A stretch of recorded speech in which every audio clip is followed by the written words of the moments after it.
धन्यवादी होना है। खैर, हम वचन में जाएंगे। एक छोटी सी और मैं प्रार्थना करता हूँ।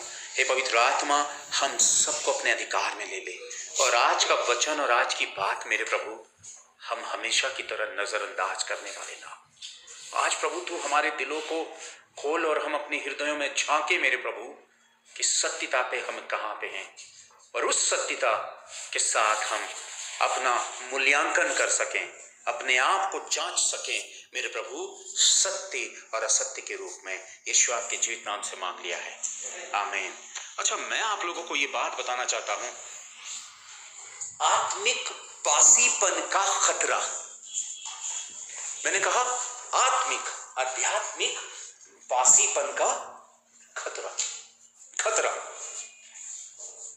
आत्मिक बासीपन, कोई भी बासी चीज अगर आप खाते हैं तो वो आपकी देह और आपकी सेहत के लिए खतरा पैदा करती है, खतरनाक होती है, वो आपको तकलीफ देती है। तो ये आत्मिक बासीपन के खतरे हमारी जिंदगियों में, आत्मिक बासीपन के क्या खतरे, और हम उन खतरों की ओर को ध्यान देते हैं और गौर करते हैं। ये बात आप और मैं आज अपनी आत्मा में झांक कर समझने की कोशिश करेंगे। हम में से कितने लोगों ने शायद बरसों पहले आत्मिकता में बढ़ना बंद कर दिया।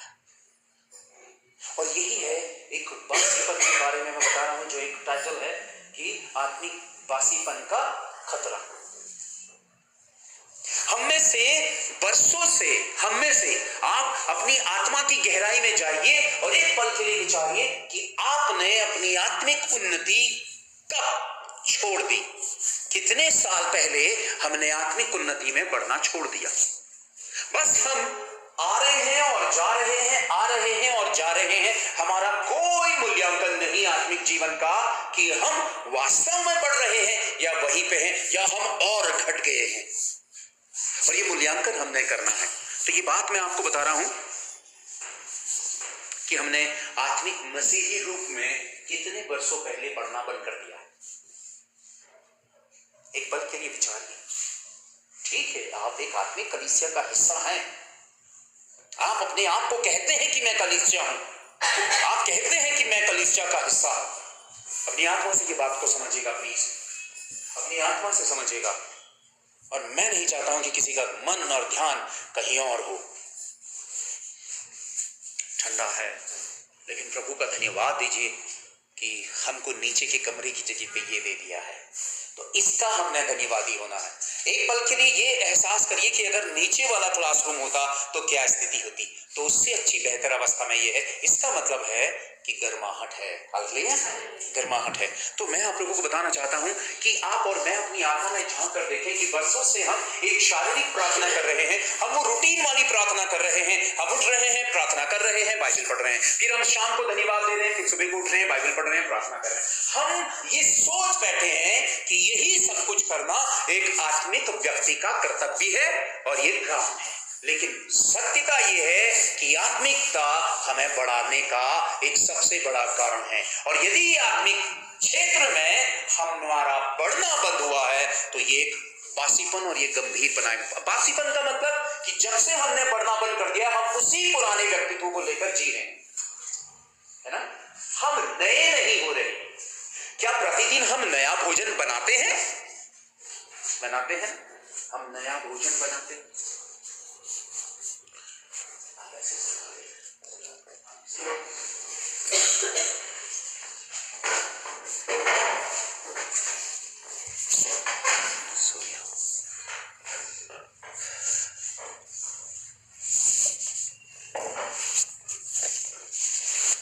और हकीकत में कि हमारा बढ़ना बंद हो गया बरसों से। अभी तक हमारे मनों पे यही है, अभी तो हमने शुरुआत की है, हम आत्मिक रूप से बच्चे ही बने हैं। और ये आम बात हो गई, बहुत सरल सी और आम बात हो गई है। कोई इसको खतरनाक और बड़ी बात नहीं मानता है। ये एक आम बात हो गई है कि हम तो बालक हैं, अभी तो हमें कुछ नहीं आता, हम तो इनोसेंट हैं, बाइबल के बारे की जानकारी अभी हमारे पास शून्य से थोड़ा सा ऊपर है शायद, और हम अपने आप को आत्मिक रीति से बालक ही समझ बैठे हैं। और हर चर्च में या हमारी कलीसिया में कह लीजिए, ये एक आम बात है। मैं जब भी चेहरे देखता हूं तो मैं वो इनोसेंट से चेहरे देखता हूं जिनके अंदर कुछ नहीं चल रहा है, जीरो, बस आकर बैठे हैं, कोई उद्देश्य नहीं, कोई एक्सप्रेशंस नहीं, कोई दिशा नहीं परमेश्वर के साथ। लगता है कि अंदर खचाखच भरा है संसार। और हम ओहो क्रिश्चियंस, जो ईसाई समाज है, वो अगर परंपराओं को निभा रहा है तो एक बात मानी जा सकती है, हम कह सकते हैं एक बात कि एक क्रिश्चियन समाज जो है वो परंपराओं को मान रहा है, तो हम मान सकते हैं। लेकिन यदि हम अन्य जातियों से और अंधकार से निकले लोग, अगर हम भी उसी परंपरा रीति रिवाज पे चलने लगे, जिन रीति रिवाजों और परंपराओं को हम पीछे छोड़ कर आए, तो सोचो हमारा क्या होगा, सोचो हमारा क्या होगा, हमारा क्या होगा। और ये हालात जो हैं ये बड़े नाजुक हैं, और हकीकत की बात यह है कि किसी के अंदर डर पैदा नहीं, हम में से किसी के अंदर डर पैदा नहीं हो रहा, डर ही नहीं रहे, क्योंकि वास्तविकता से कोसों दूर है, और सच जो है वो परमेश्वर का वचन हमें दिखाता है। पर लेकिन सत्य के साथ तो हमारा कब से आमना सामना ही नहीं हुआ है। हमने सिर्फ एक परंपरा, एक रीति निभाने की कोशिश की है, और जैसे तैसे मरे तरे सड़े हारे बदबूदार अवस्था में हम अपने जीवन को धकेलने की कोशिश कर रहे हैं। मसीहत में फ्रेशनेस नहीं है। आप प्रतिदिन नया भोजन बनाते हैं और उसका नया स्वाद लेते हैं, लेकिन आत्मिकता का आप नए रूप में नवीनीकरण नहीं होते हुए देख रहे हैं आप अपने जीवन में। बरसों पहले छूट चुका है जो परमेश्वर से आपको एक रिवील होता था, यानी कि परमेश्वर से आपके ऊपर प्रकट होता था, वो बरसों पहले आप छोड़ चुके हैं। बरसों पहले से जो रिवील होता था आपके ऊपर, वो आप छोड़ चुके हैं। जो आपके अंदर तड़प पैदा होती थी, जो आपके अंदर भक्ति पैदा होती थी, वो बरसों पहले छोड़ चुके हैं।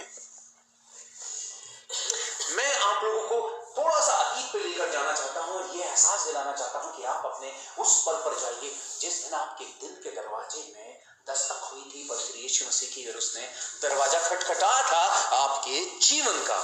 और जिस घड़ी यीशु मसीह ने आपके हृदय का दरवाजा खटखटाया था, अपने वचन, अपनी वाणियों को आपकी आत्मा में उड़ेला था, उस रात आपके अंदर बेचैनी थी, और अगले दिन भी आप बेचैन थे। आपको समझ में नहीं आ रहा था, लेकिन आप खींच रहे थे। और अचानक यीशु मसीह और उसका सामर्थ आपके जीवन में, उसका आत्मा आपके जीवन में प्रवेश करता, और आप सोचते कि मुझे सब कुछ मिल गया।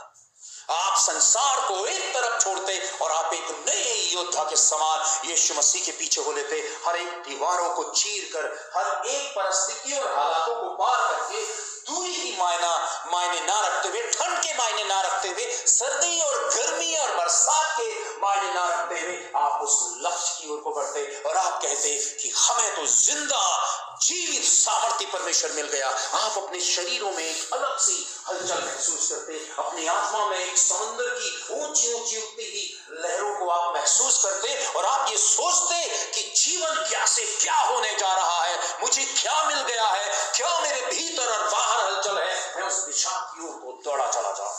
वो शुरुआती पल थे आपके, वो शुरुआती पल थे जिसने आपको यहां का बनाया।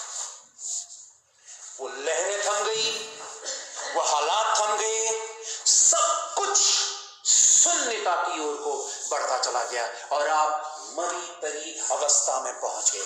आप उस पल को याद करिए, पर आपने उस पल को बरकरार नहीं रखा, उस पल को उठाया नहीं, उस पल को लगातार जारी नहीं रखा, आपने अपनी दौड़ जारी नहीं रखी। आप आधे रास्ते से मुड़ गए और फिर से उसी दिशा में वापस आए जहां यीशु मसीह पहली बार आपकी जिंदगी में दस्तक देने आया था। हमने कहां से शुरू किया और हम कहां आ गए।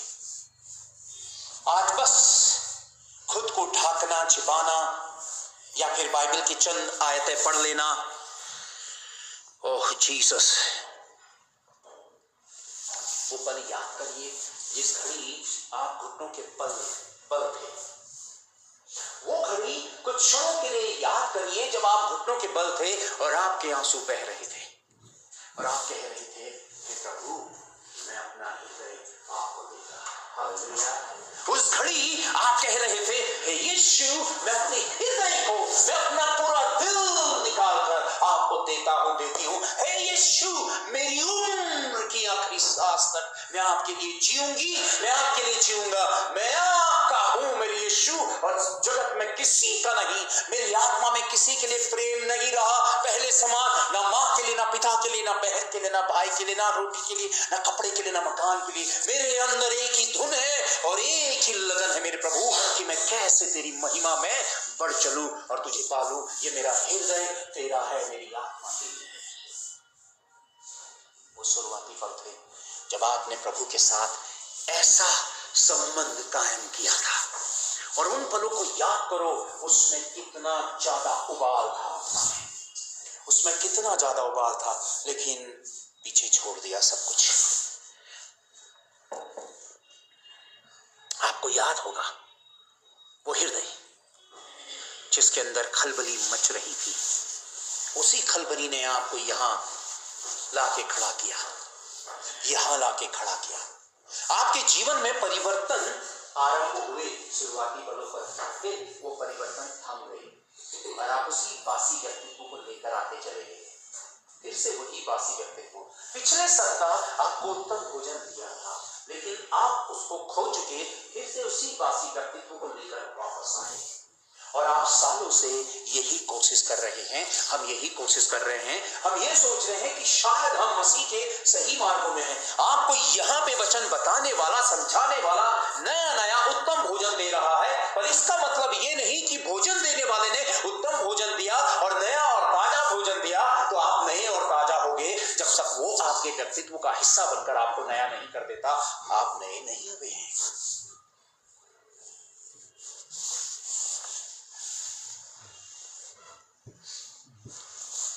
एक ऐसा सेनापति, मैं आपको बताना चाहता हूं कि एक ऐसा सेनापति जो आपके आगे आगे चले और जो कभी भी इस जगत की उत्पत्ति से लेकर अंत तक, लेकिन हम अंत पे नहीं पहुंचे हैं, इससे मैं कहूंगा जब से आपका एक सेनापति, एक ऐसा सेनापति जिसने अगुवाई की और वो कभी भी नहीं आया, एक ऐसा सेनापति जो कभी नहीं आया।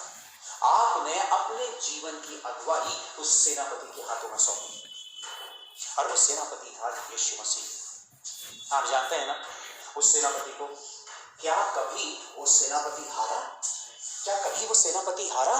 क्या उस सेनापति ने कभी आपको हार का स्वाद चखाया? ऐसे सेनापति के मिलने के बावजूद भी आपके चेहरे लटके हुए, उदासी से भरे हुए और हारा हुआ, कंधे झुके हुए और हारा हुई मसीहत की तरफ आप जीवन को ढो रहे हैं। ऐसी कौन सी खामी थी उस शख्स में, ऐसी कौन सी खामी थी उस शख्स में जिसका आपने साथ छोड़ दिया, हाथ छोड़ दिया? आपको उसने कौन से गड्ढे में डाला? आपकी जिंदगी कहां बर्बाद की, कहां खराब की उसने? वो सेनापति जो सारा युद्ध आपको विजय दिलाता हुआ आगे बढ़ता बढ़ता और बढ़ता आपको बढ़ाता चला गया, आपने उस सेनापति का हाथ छोड़ दिया। और अगर सेनापति का हाथ छोड़ा तो किसी ना किसी का तो हाथ पकड़ा है। या आप जान सकते हैं किसका हाथ पकड़ा है। देखिए चीजें हैं, आपके अंदर वचन का ज्ञान आ सकता है, वचन की बातें आ सकती है, आप ये भी जान सकते हैं कि बाइबल में क्या लिखा है और वो क्या कहता है। आप प्रार्थना, आपके अंदर वो बाइबल का ज्ञान है। आपको ये भी पता है कि वचन क्या कह रहा है। आप वचन पर लाइन भी डालते हैं, आप प्रार्थना करते हैं और आपको भली भांति प्रार्थना करना भी आ चुका है। आप प्रार्थना भली भांति कर ले रहे हैं, करते हैं, आप बाइबल भली भांति पढ़ते हैं और आपके अंदर समझ भी आ चुकी है काफी समय से। जब आप नए व्यक्ति को देखते हैं या फिर संसार के बीच में जाते हैं तब आप बहुत तेजी से, बड़ी जल्दी से फर्क कर लेते हैं, क्योंकि आप बाइबल पढ़ने वाले और वचन को समझने और जानने वाले हैं। लेकिन ये एक बहुत भयानक धोखा है, क्योंकि वो आपके व्यक्तित्व को ऊंचा नहीं बना रहा। इसका मतलब है कि आप वचन का ज्ञान रखते हैं पर वचन पे जी नहीं रहे हैं। आप वचन की समझ रखते हैं पर वचन आपके जीवन को चला नहीं रहा है। आप प्रार्थना तो कर रहे हैं पर प्रार्थना के अनुसार आपकी जिंदगी है ही नहीं। तो ये सब कुछ क्या हो गया है? ये सब कुछ क्या है? समझने की कोशिश करो। आप और मैं अपने आप के धोखे के जाल में फंसते चले जा रहे हैं। अपने धोखे के जाल पे हम उठे, हमने प्रार्थना की, हमने बाइबल पढ़ा, हमने वचन को समझा, लेकिन वो व्यक्तित्व में उबाल नहीं लाया। उसने मेरी सोच, मेरी समझ में अपनी आग को नहीं देखा। मैं उस दिशा की ओर को बढ़ा ही नहीं जो वचन ने कहा। मैंने वही बासीपन को उठाया और मैं संसार पे वैसे ही जीने चल दिया जैसे मैं पहले जिया करता था। तो फिर वचन का क्या महत्व मेरी जिंदगी में? वचन को मैंने सिर्फ परंपरा के तौर पे पढ़ा, अपने जीवन पर मैंने उसको लिया ही नहीं, मैंने पिया ही नहीं। तो ये कल्पना है और हकीकत में मैं आपको बात बताना चाहता हूं कि सत्यता क्या है। आप वचन के विचारों में एक अच्छी चर्चा कर सकते हैं, आप चर्चाओं में शामिल हो सकते हैं और बैठ सकते हैं। आप कहेंगे नहीं प्रभु तो ऐसा, वचन पे तो ऐसा लिखा है। आप वचन भी कोट करके बता सकते हैं कि बाइबल पे ऐसा लिखा है। नहीं, वचन ये कहता है, अरे वचन तो ये कहता है। आप चर्चा कर सकते हैं वचन में अच्छी, आपको वचन की कई आयतें भी याद होंगी, लेकिन सत्यता ये है कि आप अंगार नहीं हैं, बुझे हुए कोयले हैं। उस पल को याद करिए। मैं आपको ये बताना चाहता हूं, अपनी आत्मा में झांक कर देखिए। कोई कह दे अपना हाथ उठा के कि मैं अंगार हूं, मैं आग हूं। आप बुझे हुए कोयले बन गए और उस पल को याद करो जब आप एक धधकती हुई आग हुआ करते थे। हालेलुया। जब आप प्रार्थना करते थे तो आप पसीने से तरबतर हो जाया करते थे। आपके अंदर वो बेचैनी और वो पत्थरों को, बड़े बड़े मजबूत पत्थरों को, आपके अंदर आत्मा की ताकत ऐसे उतरती थी कि आप मजबूत पत्थरों को पकड़ते और कहते थे कि अगर मैं इसको निचोड़ूं तो मैं इसमें से पानी निकाल दूं। हालेलुया। या फिर मैं इसे चूर चूर कर दूं। वो आत्मा का अंश आज एक बुझे कोयले में तब्दील हो गया है और उसकी जिम्मेदारी कौन लेता है? उसके बारे में कौन सोचता है? सत्यता यही है कि हम बासीपन के जीवन को जी रहे हैं। हमने उस आग को, धधकती हुई आग को कब के पीछे छोड़ दिया। यदि मैं आप लोगों के बारे में ये कहूं कि आप धधकती आग नहीं थे, मैं मानता हूं कि आप धधकती हुई आग थे, पर मुझे थे शब्द कहने में दुख हो रहा है क्योंकि वो धधकती हुई आग आज बुझा हुआ कोयला, एक बुझे हुए कोयले के रूप में है। जहां पर आपको दिखता था उस रोशनी में कि मुझे सब कुछ का देने और करने और बनाने वाला यीशु मसीह है, आज उस यीशु को छोड़कर आप संसार में अपनी जीवन की रोटी तलाशते हुए घबरा रहे हैं और आप सोच रहे हैं कि अगर वहां मेरा ठिकाना नहीं हुआ तो मेरी जिंदगी समाप्त हो जाएगी। आपने मसीहत के स्तर को कितने नीचे गिरा दिया कि आप संसार पर भीख मांगते हैं अपने जीवन की, पर यीशु मसीह ने आपको राजपथधारी बेटा और बेटी बना दिया। मानसिकता देखिए, सोच का स्तर कितने नीचे गिर गया है। आपके अंदर ये विश्वास खत्म हो चुका है बरसों पहले कि जीवन की रोटी और उत्तम स्वास्थ्य और कपड़े और मुझे घर की छत और मेरा भविष्य, मेरा बनाने वाला मेरे यीशु मसीह के हाथों में है। इसलिए मैं ना दाएं देखूं ना मैं बाएं देखूं, मैं उसी डगर में चले चलूं। मैं आप सबसे ये रिक्वेस्ट करना मांग रहा हूं कि संसार ने आपको प्रभावित किया और आप प्रभावित हो गए। क्यों प्रभावित हो गए? क्योंकि इसके प्रभाव के अंशों से आप बाहर निकल गए।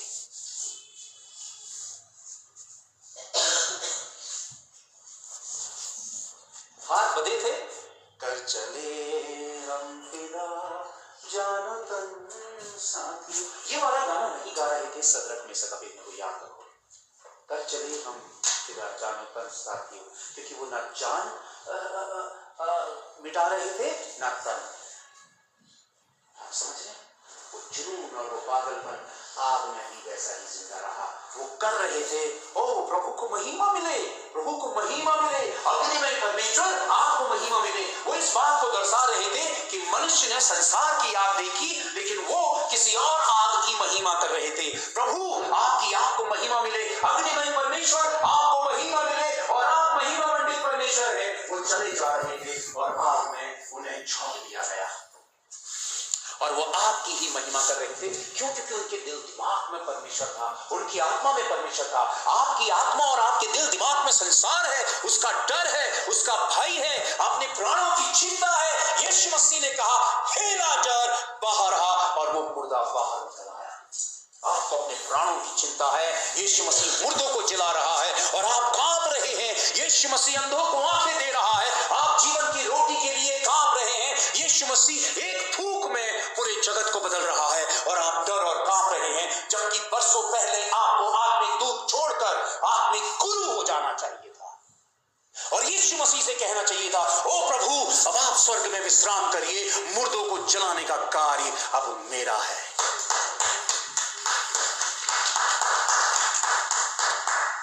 वास्तविकता क्या है? हमने उस अंश को पीछे छोड़ दिया है।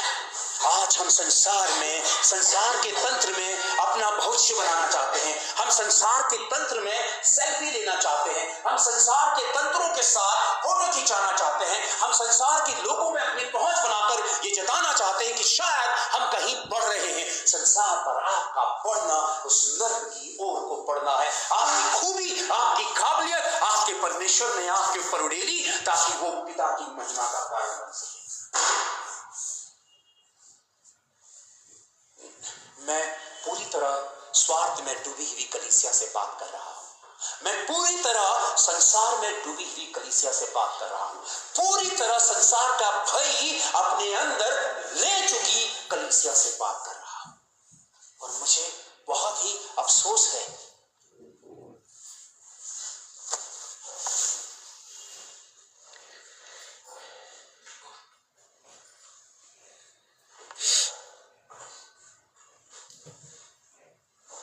मैंने कहा वो पल याद करो, वो पल याद करो जब आप में आत्मा के अंगारे उठे थे।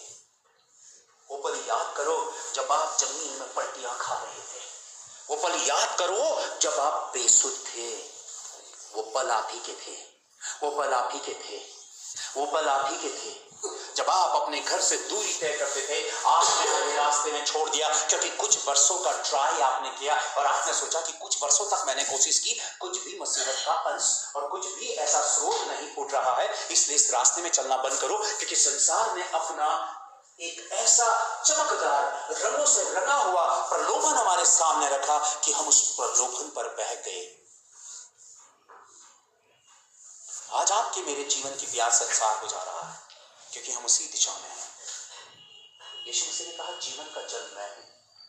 आज हम क्यों रोते हैं अपने आज और अपने कल के लिए? कि संसार का जल पी रहे हैं और वो डर ही पैदा करेगा। अगर जीवन का जल पिएंगे तो जीवन की चाह बढ़ेगी।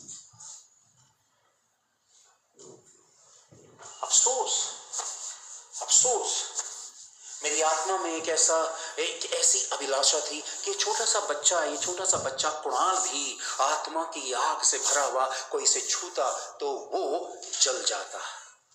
इस कलीसिया को वो होना था क्योंकि यीशु मसीह ने अपने लहू से खरीदा है इस कलीसिया को।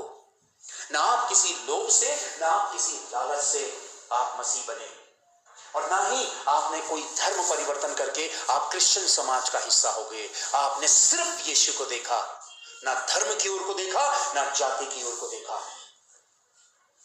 लेकिन भाइयों बहनों, सत्यता क्या है कि इतनी खूबसूरती के बावजूद भी हमने किनारा कहीं और कर लिया। हम गीत गाते हैं, मैं देखता हूं यहां पे भी बजाने वालों को और इधर भी वो गीत गा रहे हैं, वो सिर्फ ऊपरी शरीर पर वो गीत है। आज तक वर्षों पहले उनकी आत्मा में जंग लग गया है कि उनकी आत्मा से वो गीत गाए जाते हैं। आत्मा की पुकार भीतर से नहीं है। उनको एक फर्ज सा निभाना है, एक परंपरा निभानी है, 4 गीत गिटार गाते हुए बजाना है। वो सोचते हैं कि शायद, और गाने वाले सामने ये सोचते हैं कि शायद खड़े होकर कुछ 4, 5, 6 गानों पर हम खड़े हो रहे हैं। घुटनों में भी दर्द हो रहा, लेकिन हम खड़े हो गए। क्यों घुटनों में दर्द है? क्यों ये झूठी परंपरा है? क्यों ये गले से गाया जा रहा है? क्यों ये शरीर का हिस्सा है? ये तो आत्मा के गीत है जिससे महिमा वर्णित पिता अपनी कुर्सी से उठता और झांकता इस जमीन में और कहता कि इस जमीन में सच्चे आराधक मुझे मिल गए हैं, लेकिन पिता की खोज पूरी नहीं हुई क्योंकि हम शरीर में जीने वाले लोग हैं। हमारी आत्मा से वो पुकार नहीं उठती है। मैं महिमा के गीतों में खोता नहीं हूं, मैं डूबता नहीं हूं, गिटार बजाते हुए मेरी आंखों से आंसू नहीं बहते हैं, मेरे पैर कांपते नहीं हैं, क्योंकि मैंने वर्षों पहले आत्मा के हिस्से को त्याग दिया है। अब मैं शारीरिक व्यक्ति हूं, मैं संसारिक व्यक्ति हूं और पूरी तरह से मुझ में संसार बसता है। इसलिए महिमा मैं एक साथ दो मालिकों की सेवा नहीं कर सकता। मैं महिमा सिर्फ संसार को ही दूंगा। वो आत्मा के गीत जिससे ये पूरा कमरा अंगारों से दहक उठता है। हमें अपनी जैकेटें और अपनी स्वेटरें उतारनी पड़ती और हम कहते कि बाहर लोग ठंड में ठिठुर रहे हैं, पर ये कौन सी गर्मी है जिसकी आग में हम जल रहे हैं। वो होती आत्मा के आराधना की अग्नि, और जहां सच्चे आराधक नहीं है वहां परमेश्वर का आत्मा ही नहीं मंडराता है। आपके जीवन में कब से आत्मा की उपस्थिति का अंश बंद हो चुका है? आप कहते मेरी प्रार्थना नहीं हो रही, मेरी दुआ नहीं हो रही, मुझसे प्रार्थना ही नहीं हो रही, मुझसे प्रार्थना ही नहीं हो रही। आपने सारे रास्ते आत्मा के बंद कर दिए हैं। आत्मा कैसे आएगा? आत्मा की आपसे दुश्मनी नहीं है, पर वो आपका इंतजार कर रहा है, क्योंकि वो जबरदस्ती आप में प्रवेश नहीं करेगा। आप बासी जीवन को पकड़े हुए हैं, आप बासी विचारों में जीवन जी रहे हैं। वो जो शैतान ने 4 साल पहले, 2 साल पहले, 3 साल पहले आपके मनों में बातें डाली, शैतान आपके मनों में संदेह डालेगा, गड़बड़ी डालेगा, संसार का डर डालेगा। आप उन बासी बातों को लेकर चले आए, आप रचनात्मक बातों के साथ खड़े नहीं हुए, जबकि परमेश्वर ने पूरी कोशिश की कि आपके जग को मिटाकर आपको वही पुरानी चमकदार तस्वीर दे दे। रेखमार से परमेश्वर ने हमेशा आपकी जंग को मिटाकर आपको पुरानी चमकदार तस्वीर देनी चाहिए, लेकिन आप फिर से संसार के हिस्सेदार बन गए। परमेश्वर ने इस जगत में महान कार्यों के लिए आपको चुना, लेकिन आपकी सोच और समझ का स्तर इतने नीचे गिर गया कि ये चीज खत्म होती चली गई। पहली बार मैंने बाहर कांटेक्ट किया, पहली बार, और मैंने उनसे कहा कि प्रार्थना करो, क्योंकि मुझे लगता है कि यहाँ हमारा समय पूरा हो चुका है और अब हम यहाँ से निकल जाएंगे। मैंने फर्स्ट टाइम, ये बाइबल सामने है, मैंने पहली बार अपनी आत्मा का जिक्र मैंने कुछ भाई बहनों से शेयर किया और मैंने कहा कि इसको अपनी प्रार्थना का विषय रखना, क्योंकि मुझे लगता है कि यहाँ काम हो चुका है।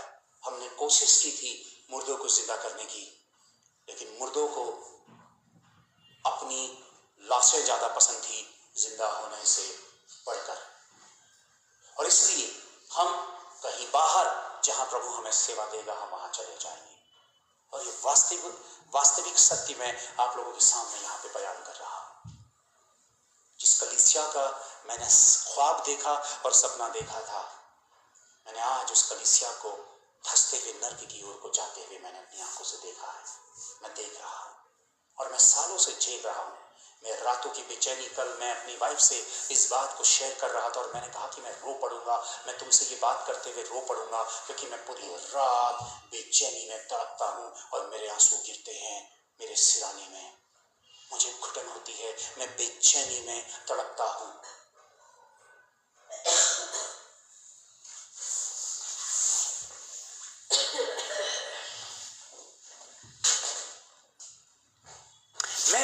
जरा भी इस बात में मेरे मन में कोई कंफ्यूजन नहीं है कि परमेश्वर ने आपको छुआ और अपनी आत्मा की आग से आपको अभिषेक किया। मैं जानता हूं कि आप सबको प्रभु की आत्मा ने स्पर्श किया, आपको छुआ, लेकिन आपने उसको कीमती नहीं समझा, आपने संसार को कीमती समझा, इसलिए आपने वो छुए हुए हिस्से की कदर नहीं की, उसे संभाला नहीं, उसको रिस्पेक्ट नहीं दी, बल्कि आप संसार के रंग में ज्यादा रंगने लगे। संसार के लोग हमें ज्यादा आकर्षित करते हैं, हमारे मित्र और उनकी बातें आकर्षित करती हैं, हमारे संसार की शादी और ब्याह के लिए हम ऐसे उतावले होते हैं जैसे हमको कोई इनाम मिल रहा हो, हम इनाम की ओर को बढ़ रहे। वही तेजी अगर उससे दुगनी तेजी में आप लोगों की आत्माओं में देखता कि प्रभु के प्रति भी आपके अंदर वही चमक और वही ललक है, तो शायद शादी ब्याह के लिए मैं कहता चलो यार इनके अंदर तो लगन प्रभु की है। लेकिन मैंने प्रभु के लिए वो चमक नहीं देखी जो बेगानी शादी में दौड़ने के लिए जो मैंने चमक देखी। मैं इस बात को जान गया कि यीशु मसीह ने बार बार कहा कि तुम्हारे बीच में शादी ब्याह हो रहे होंगे, मेरा आना हो जाएगा और मैंने शादी ब्याह की ओर को लोगों का रुख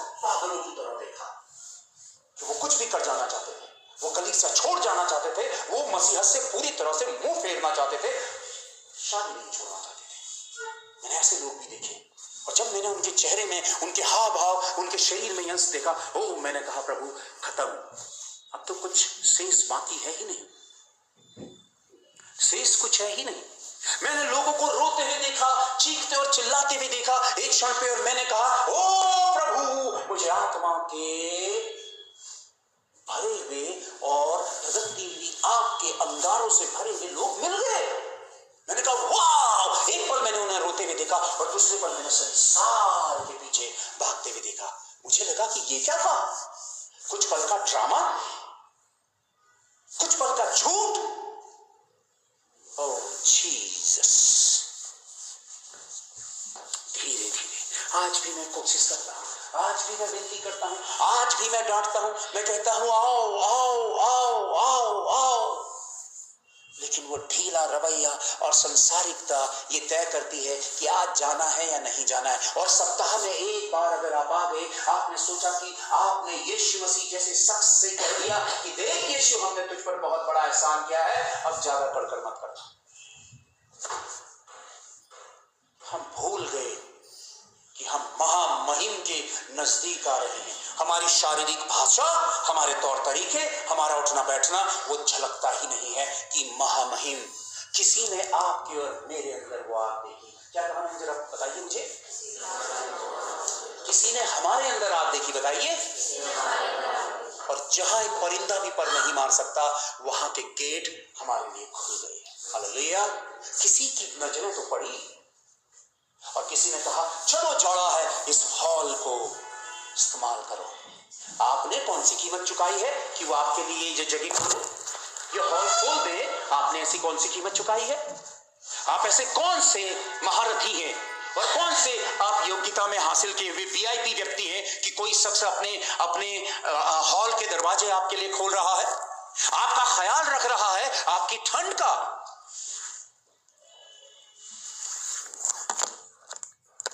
उनकी एक भूल है,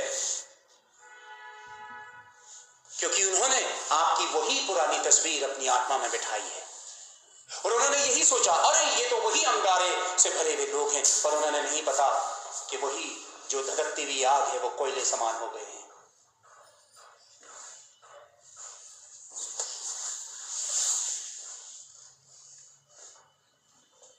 मैं प्रारंभिक कलीसिया के बारे में आपको बताना चाहता हूं, जो शुरुआत थी, परमेश्वर की आत्मा की शुरुआत थी।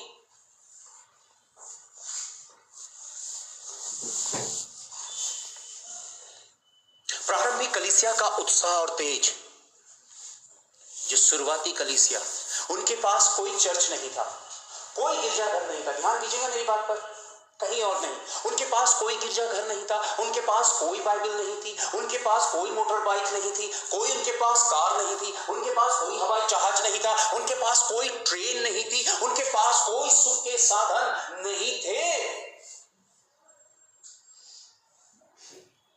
ना उनके पास चर्च, ना उनके पास बाइबल, ना उनके पास मोटर कार, ना उनके पास बाइक, ना उनके पास ट्रेन, ना उनके पास जहाज, ना उनके पास रेडियो, ना उनके पास टेलीफोन, ना उनके पास टेलीविजन, ना उनके पास मोबाइल फोन, ना उनके पास इंटरनेट।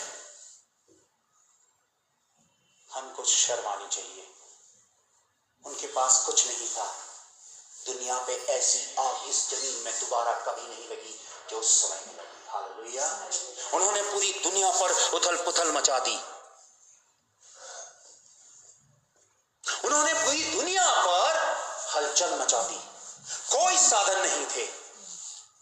मेरे मोबाइल का दुरुपयोग, मेरे इंटरनेट का दुरुपयोग, आप संसार का भोजन खाते खाते उसकी कीचड़ और गंदगी और गंदगी में इतने ज्यादा धंस गए हैं।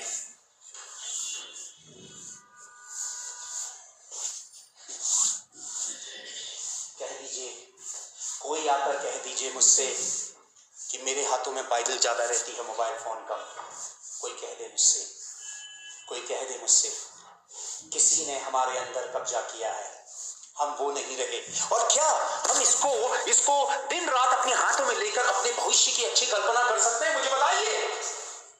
आपके अंगारे और धधकती हुई आग इसको पकड़े हुए रहकर बन सकते हैं, क्योंकि आप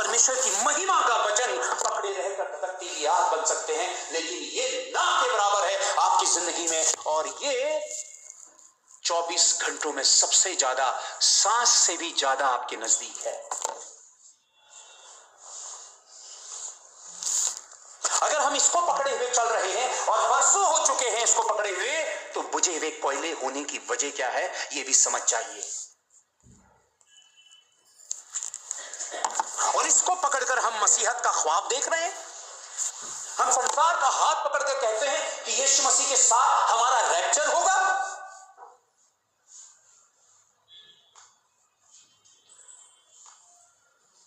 हम बदल जाएंगे।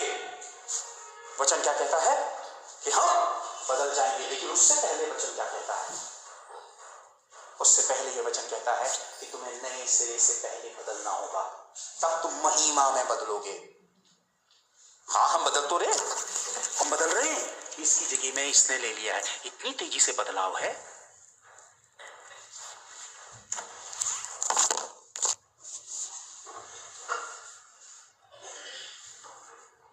एक शख्स ने मुझसे आकर नहीं पूछा, कितने बच्चे इस भवानी में काम करते हैं, एक पल आकर नहीं पूछते कि भैया कुछ पल के लिए आपके साथ बिताना चाहते हैं, 2 पल प्रार्थना के। संसार को उन्होंने पूरा जीवन दे दिया, कसमें प्रभु के साथ खाई, लेकिन जीवन उन्होंने संसार को दे दिया।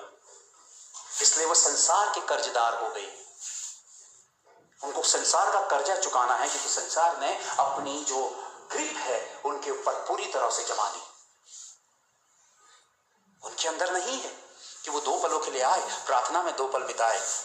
एक शख्स कलीसिया का ये नहीं जो कहता हो मैं भूखा हूं, हे अगुवे मुझे रोटी दे दो, मैं भूखा हूं आत्मा में। कुछ सालों पहले तो आप आत्मा की रोटी इतनी दिया करते थे कि समाए नहीं समाती थी। आज कोई मुझे भूखा शख्स इस कलीसिया पे नहीं दिखता जो हाथ उठा के कह दे मुझे भूख लगी है आत्मा की। कोई मेरी चौखट में आके नहीं कहता हे अगुवे, एक तू वो अगुवा है जिसका दरवाजा कभी हमारे लिए बंद नहीं होता। आज तुझसे विनती है, बरसों से आत्मा की रोटी नहीं खाई, भूख से कमजोर हो गए हैं, तो रोटी खिला दो आत्मा की। किसी शख्स ने मुझसे आज तक आत्मा की रोटी का जिक्र नहीं किया। कोई मेरे पीछे बाइबल लेकर नहीं आया कि हे अगुवे मेरी बेचैनी बढ़ती चली जा रही है, समय समाप्त हो रहा है अगुवे, मेरी रातों की नींद और दिन का चैन खत्म हो गया है अगुवे, संसार खत्म होने जा रहा है अगुवे। 2 शब्दों में ये बाइबल का इतना बड़ा लेख है, मुझे समझ में नहीं आता मेरे अगुवे। भूख मिट चुकी है। अक्सर कई बच्चे या कई लोग कई जगह बाहर कुछ उटपटांग खाकर आते हैं और अपने घर में कहते हैं कि भूख नहीं है। ये नहीं बताते हैं कि हमने पहले ही अपना पेट भर लिया है कहीं और से, पर वो कहते हैं कि भूख नहीं है। जब आपका पेट संसार भर रहा है तो आपको भूख जीवन की रोटी की नहीं लगेगी, क्योंकि पेट तो एक ही है। जैसे संसार चिंता करता है हम भी वैसे ही चिंता कर रहे हैं, जैसे संसार बोल रहा है हम भी वैसे ही संसार बोल रहे हैं। जैसे अपने भविष्य की योजना के लिए चारों तरफ कुछ ढूंढ रहा है संसार, घबराते हैं कि चलो अपना भविष्य बनाओ, चलो अपना भविष्य बनाओ, वैसे ही हमारे अंदर भी हबड़ा तबड़ी मची हुई है कि अपना भविष्य हमने बनाना है। यीशु ने क्या कहा? मैं क्या हूं? अल्फा और ओमेगा, आदि और अंत एक ही शख्स है, और उसने आपको अपने हाथ दे दिए और आप अपना भविष्य बनाना चाह रहे हैं। जो खुद अंत है उसने अपना हाथ आपके हाथों में दिया है। इस जमीन का रचयिता आपका भविष्य नहीं बना सकता है, आपने ये कल्पना अपने अंदर ढाल ली और शैतान ने आपको इससे गहरे जाल में फंसाया और आपने दोनों हाथों को उठा के कहा यीशु मसीह हमारा भविष्य बनाने में फेल है, इसलिए संसार हमारा भविष्य बनाएगा। मैंने एक बालक से बोला था कलीसिया के, उसने कहा कि मुझे काम चाहिए, हालात ऐसे हैं। मैंने कहा घुटनों के बल प्रार्थना में जाओ और कहो, हालातों को चेतावनी देकर कहो मैं मर जाऊंगा, मौत ही तो आएगी, मुझे मृत्यु का डर नहीं है, लेकिन मुझे आशीष मेरा प्रभु देगा। ये एक चेतावनी और एक ये लड़ाई जो एक योद्धा लड़ता है, जो अंत तक हार ना मानने वाली एक सोच होती होती है जो मसीहत की सोच को बयान करती है। मसीहत की सोच को क्या होगा? मौत आएगी, चल मैं मरने के लिए तैयार हूं, लेकिन मेरे जीवन का भविष्य मेरा प्रभु सजाएगा। ये वाली सोच लेकर प्रार्थना करो। लेकिन उसके अंदर इस बात को ग्रहण करने की योग्यता मिट चुकी थी। उसने कहा ये क्या इरादे हैं, ये बात तो कुछ समझ ही नहीं आ रही, मतलब मैं ऐसा कैसे करूं? इसलिए मैं चुपचाप से संसार का हाथ थाम लेता हूं, क्योंकि मुझे यीशु मसीह में डाउट है कि वो कुछ देगा। हमने बरसों पहले गहराइयों में जाना छोड़ दिया है। जैसे हम हर महीने फैशन बदलते हैं, उसी फैशन की तरह हमने अपनी प्रार्थनाएं कर ली है। हम सोचते हैं कि चलते चलते अब हम प्रार्थना करें, क्योंकि अब फैशन में आ गया है। ओ चलो प्रभु से कह दें धन्यवाद। और कितने लोग तो शायद धन्यवाद भी ना देते हो इस कलीसिया के लीडर, कितने लोग आज नहीं आए। ऐसी कलीसिया कभी बन नहीं सकती है, वो मिटने के कगार पर है। उसे मैं क्या मिटाऊंगा, वो खुद ही मिट रही है और अपने मिटने के जिम्मेदार वो खुद होंगे। और जिसके अंदर आत्मा की आग है वो कभी नहीं बुझ सकता है। अगर आप सारे के सारे मिट गए, याद रखना हमारे अंदर वो आग है कि हम नए लोगों को अंगार बनाते हैं। हालेलुया। प्रभु की सामर्थ में होकर अपने आप से पूछो कितने वर्षों आपने किया क्या अपने आत्मिक जीवन को लेकर। आपने जवाबदेही अपने मालिक को दी, अपने बॉस को दी, अपने पिता को दी, अपनी माँ को दी, अपने दोस्तों को दी, लेकिन आपने अपनी जवाबदेही इसे नहीं दी, जिसने कहा कि मैं तेरे लिए क्रूस पर बलि चढ़ गया। मैं एक जिंदा जीता जागता उदाहरण आपके सामने हूं। 150-150 रुपए भी मेरे पास नहीं थे और यीशु मसीह का कलाम है, मैं सिर्फ बियाबान की ओर को निकल गया था, यानी कि जंगल की ओर को। मैं किसी का घर तलाश नहीं रहा था कि किसी के घर में शरण लूं। आपके सामने जीवित उदाहरण हूं और मेरे जीवन के कितने हिस्से को कलीसिया ने बहुत नजदीकी से देखा। कौन देगा रोटी? आप दोगे? कॉन्फिडेंस है? अरे आप दोगे? विश्वास है? अरे रात कहाँ गुजारोगे? आप छत दोगे। हालेलुया। आप छत दोगे। अरे ठंड है, बिस्तरा कहां से आएगा? आप दोगे। मैंने अपने घर पे खतड़ियों को छोड़ा था। ये बात बता रहा हूं, पहाड़ी लोग जानते होंगे खतड़ियां क्या होती है। मैंने अपने घर पे खतड़ी छोड़ी और मैंने अपने घर पे वो दीवार वाली झूठी हुई चारपाई छोड़ी और मुझे डल्लब का गद्दा मिला। हालेलुया। मुझे प्रभु ने दिया, मैं डल्लब के गद्दे को खोजने नहीं गया था। ये मेरे बाप का इंतजाम है, ये मेरा विश्वास है और ये आपका विश्वास है। जो अपनी जीवन की आशीषों के लिए संसार का मुंह ताकता है, यीशु मसीह का नहीं। जो डरा और सहमा हुआ है कि अगर संसार ने उससे मुंह फेर लिया तो उसका क्या होगा। और एक तरफ ये, ना इनके पास कोई चर्च था, ना हाथों में बाइबल थी। आपके पास बाइबल है, बाइबल के लिए प्रभु ने अपने आत्मा का अभिषेक किया है, आपको पूरी बनी बनाई बाइबल दी है, आपको एक भवन दिया है। इनके पास ना हाथों में बाइबल थी, ना इनके पास कोई चर्च था, ना इनके पास मोबाइल थे, ना टेलीविजन थे, ना रेडियो थे, ना मोटर कार थी, ना हवाई जहाज थे, ना ट्रेनें थी। और इनके अंदर जो थे वो ज्वालामुखी फूट रहा था। इनके अंदर जो थी वो बिल्कुल बेसुधीपना था और पागलपन था। ये पूरी रात कैसे काटते थे मुझे नहीं पता। सुबह सबसे पहले कोई सोचता होगा कि मुझसे तो रात बिताई नहीं जा रही है, मेरी आत्मा में बेचैनी है, मैं 4 बजे रात उठकर जाता हूँ और मैं वेट करता हूँ जहां पे हम सब लोग मिलते हैं और प्रार्थना करने जाते हैं। चेलों के अंदर जब आग लगी थी तो किसी ने 4 बजे दरवाजा खोला और उसी ग्राउंड पे गया। उसने देखा 15 लोग 3 बजे पहले ही आ चुके थे। हालेलुया। ताली मत बजाओ, ताली मत बजाओ, मैं बिल्कुल ताली नहीं चाहता हूं। इसी का खेल आपने खेला है कि तालियों में इसको साइड कर दो। आज अपनी आत्मा में झांको और शर्म करो।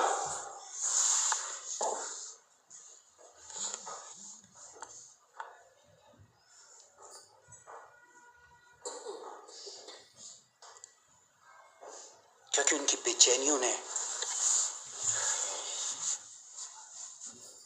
2 दिन से मेरे रोंगटे खड़े हुए हैं और मैं अपनी वाइफ को ये बात बता रहा था। मैंने उससे कहा कि मेरे पास शब्द नहीं है कि मैं तुम्हें बता सकता हूँ कि मेरी स्थिति क्या है। मैं लोगों के सामने उठ रहा हूँ, बैठ रहा हूँ, बात कर रहा हूँ, लेकिन मैं अंदर से कुछ और ही हो रहा हूँ। परमेश्वर ने कल, प्रभु यीशु ने कल अपने आत्मा के द्वारा मुझसे इतनी खतरनाक बात की।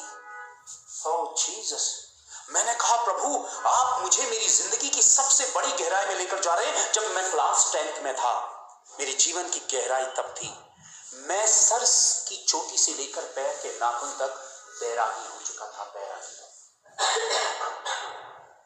बैरागी यानी कि 1% से लेकर 100% तक का जो हिस्सा होता है, मैं संसार को त्याग चुका था।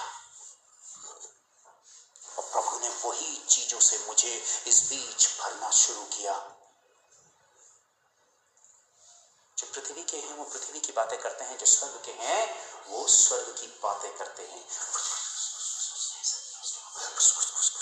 हम संसार की बातों में लगे हैं, इसलिए हम उदास हैं, चिड़चिड़े हैं, गुस्से में हैं, किसी से नफरत में हैं, किसी की बुराई में हैं, किसी से जल रहे हैं, किसी से मिट रहे हैं। कोई आगे बढ़ गया, हम पीछे रह गए हैं, क्योंकि हमारा मन संसार में लगा है। यदि आप कहोगे कि प्रभु तूने क्या कहा, मेरी बातों पे मन लगाओ, प्रभु ने ये कहा, प्रभु ने वो कहा, प्रभु ने इसे चंगाई दी, प्रभु ने उसे चंगाई दी, प्रभु का आत्मा ये कह रहा है, प्रभु का आत्मा वो कह रहा है, प्रभु इधर चला रहा है, प्रभु उधर चला रहा है, स्वर्ग से मन्ना उतर रहा है, स्वर्ग से भोजन उतर रहा है, मेरी आत्मा सींची जा रही है। वचन कितना सामर्थ्य है। प्रभु ने कहा तुम मुझ में आनंदित रहो, प्रभु ने कहा तुम मैं जीवन का जल हूं, प्रभु ने कहा जीवन की ज्योति मैं हूं। परमेश्वर ने कहा कि जगत से ऐसा प्रेम रखा कि उसने अपना इकलौता पुत्र दे दिया। प्रभु ने कहा सत्य मार्ग जीवन मैं ही हूं। प्रभु ने कहा कि अपना बोझ मुझे दे दो और मेरा जुआ उठा लो, मेरे पीछे हो लो। ओ प्रभु तेरे वचन, ये है स्वर्ग पे मन लगाना।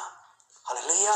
संसार मिट गया मुझ में से, मेरे अंदर से जलन मिट गई, मेरे अंदर से नफरत मिट गई, मेरे अंदर से लोभ मिट गया, मेरे अंदर से चालाकी मिट गई, मेरे अंदर से अशुद्धता मिट गई, क्योंकि मैं संसार की बातों पे मन लगाया हुआ हूं। तब परमेश्वर का आत्मा मुझ में मंडराएगा। हालेलुया।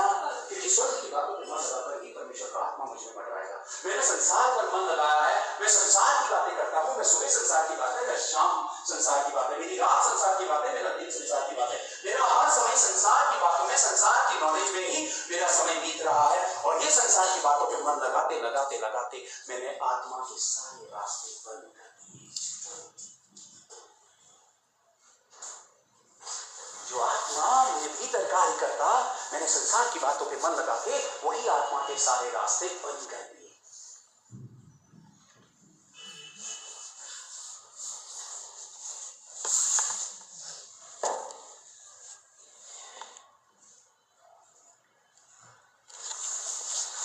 यदि हम कहते हैं कि हम मसीह के हैं, यदि हम में ये भावना है कि मैं मसीह का हूं, यदि मेरी आत्मा कहती है मैं मसीह का हूं, अगर आप कहते हैं कि मैं मसीह का हूं, तो फिर बाकी चीजें हमारे लिए कुछ नहीं बल्कि कूड़े से भी बदतर हो जानी चाहिए। उधर ये हो रहा है मेरे लिए कूड़ा, उधर वो हो रहा है मेरे लिए कूड़ा, उसने ये कहा मेरे लिए कूड़ा, उसने वो कहा मेरे लिए कूड़ा, जमीन धंस रही मेरे लिए कूड़ा, ओ धूप तेज है मेरे लिए कूड़ा, ठंड तेज है मेरे लिए कूड़ा, लोगों ने बहुत कुछ पा लिया मेरे लिए कूड़ा। मेरे लिए अगर कुछ खजाना है तो महिमा की बातें, महिमा की बातें, महिमा की बातें, महिमा की बातें, महिमा की बातें, महिमा की बातें, महिमा की बातें, महिमा की बातें, महिमा की बातें और महिमा की बातें और महिमा की बातें। Hallelujah, hallelujah, hallelujah. यदि यीशु मसीह सब कुछ है तो संसार आपके लिए कूड़ा हो जाना चाहिए, क्योंकि मसीह कहता है मैंने संसार में से तुम्हें चुन लिया है। पर हकीकत तो बात यह है, हकीकत बात यह है कि हमने कूड़े से मित्रता कर दी है। यीशु मसीह अपने चेलों के साथ जब मंदिर से बाहर आता है और उसके चेले कहते हैं कि देखो प्रभु कितना सुंदर नजारा और कैसे कैसे घर है, उसने कहा सब कुछ मिट जाएगा, जो कुछ संसार में है वो सब क्या हो जाएगा, और हम अपना संबंध मिटने वाले संसार से लगा बैठे, हमने अपना दिल लगा बैठा है। हमारा जो दिल था, हमने क्या कहा प्रभु मैं अपना दिल तुझे देता, फिर वो दिल उठाया, फिर हमने संसार को दे दिया।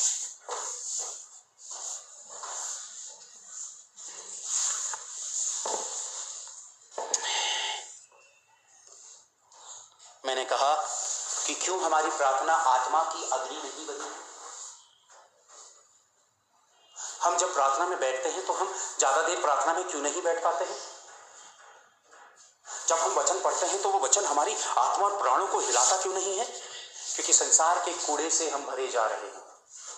कूड़ा अंदर आ चुका है जिसने आत्मा के सारे रास्तों को बंद कर दिया है। हम अगर मसीह के हैं तो फिर हम सारे कूड़े से बैर कर लें और परमेश्वर के वचनों से प्रेम कर लें। लेकिन हकीकत यह है कि हमारा प्रेम जो है वो कूड़े से है और हर दिन हम अपने अंदर कूड़ा भरते चले जा रहे हैं।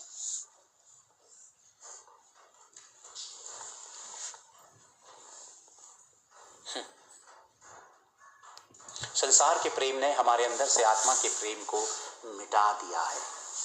आप लोग उस किस्म के बुद्धिजीवी हो या नहीं हो कि अभी मेरी बातें भी आप उसी स्तर पे समझ पा रहे हो या नहीं, या फिर आप सोच रहे हो कि जितनी जल्दी ये खत्म हो तो हम निकलें क्योंकि हम तो टाइम पास करने आए हैं। ये भी हो सकता है।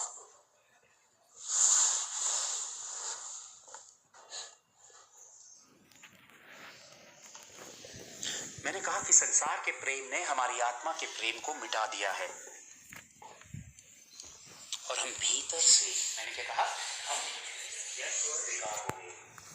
हम बाहर से कोशिश करके बनावटीपन दिखा रहे हैं मसीह का, पर अंदर से हम खोखले हो चुके हैं। यीशु मसीह वचन का ज्ञाता था, व्यवस्था का ज्ञाता था यीशु मसीह, ठीक है? किसका ज्ञाता था? व्यवस्था का ज्ञाता था और वचन का ज्ञाता था। और वो व्यक्ति यीशु मसीह को बेवकूफ बनाने वाली सोच से चला आया और उसने कहा कि मैं बचपन से ये बात मानता हूं, परमेश्वर के राज्य में जाने के लिए क्या करना चाहिए। जब उसने सवाल पूछा तो यीशु मसीह ने उसको जवाब दिया।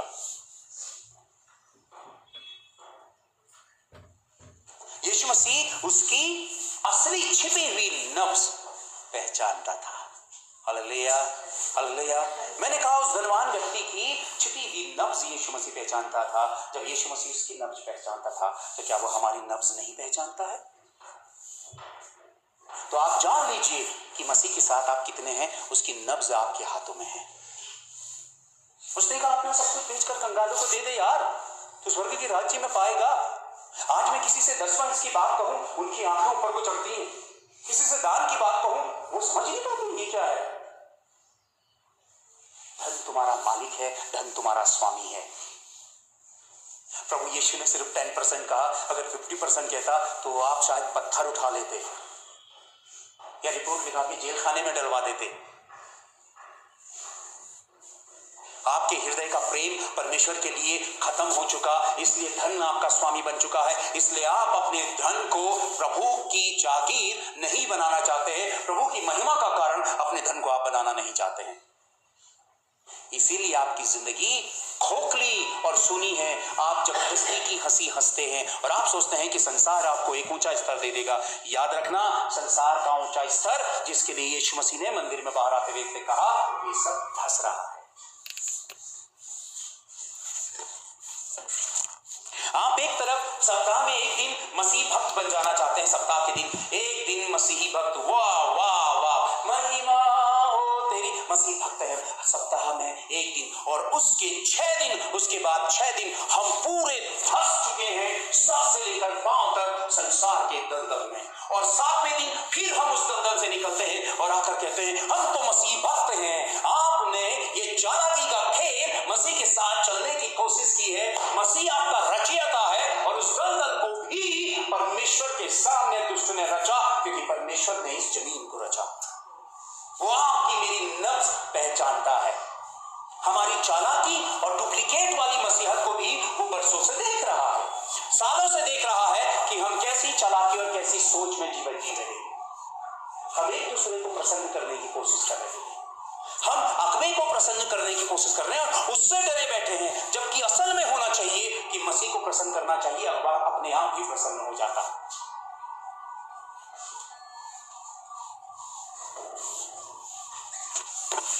कहां से उठाया है यीशु मसीह ने? मैं आप लोगों से बार बार कहता हूं, सोचो सुनो, कहां से उठाया है यीशु मसीह ने आपको?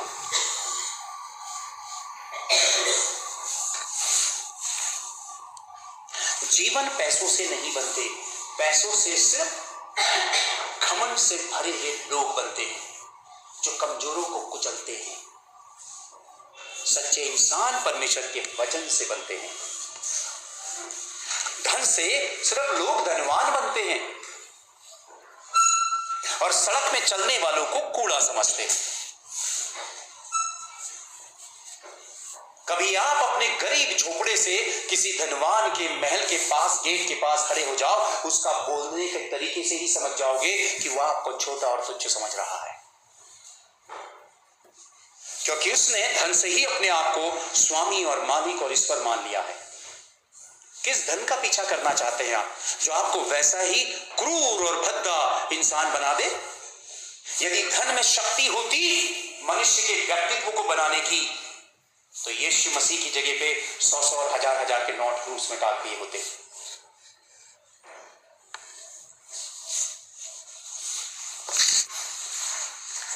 धन परमेश्वर की महिमा करता है। हालेलुया। धन की महिमा नहीं होती है, ठीक है? धन की पूजा नहीं होती है, धन स्वयं परमेश्वर की महिमा करता है, क्योंकि धन की रचना क्या कहा है? किसने बनाई? अगर धन परमेश्वर बनाता नहीं तो कैसे आता? जिसने धन दिया, आज हम धन देने वाले को भूलिए और धन को मालिक मानेंगे। यही वजह है कि संसार बहुत गंदी अवस्था में पहुंच गया है। उसी धन से पहने हुए कपड़े और उसी धन से खाया हुआ खाना और उसी धन के सोए हुए बिस्तर से जब हम उठते हैं तो छोटी 5 साल की बच्ची को भी हम गंदी निगाहों से देखते हैं। एक लड़की के साथ बलात्कार किया, फिर उस पर केरोसिन का तेल डालकर उसको जिंदा आग लगा दी। अभी कुछ दिन की बात है। धन से ऐसे नजरिए बनते हैं, ऐसी सोच पैदा होती है। कितने लोग मसीहत में का ओढ़ना ओढ़ के भी ऐसे हो सकते हैं।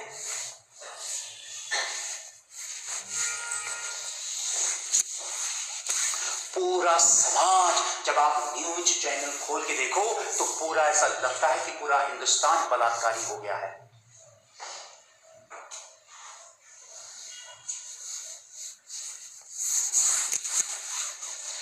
और इसी देश के अंदर जब आप सर्च करोगे तो करोड़पति भिखारी आपको ज्यादा दिखेंगे।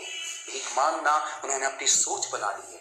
हमारी सोच ऐसी, हम चरित्रवान नहीं बनना चाहते हैं, हम धनवान बनना चाहते हैं। और धनवान बनने वाले लोग बलात्कारी होते हैं, चरित्रवान बनने वाले लोग परमेश्वर की महिमा करने वाले होते हैं।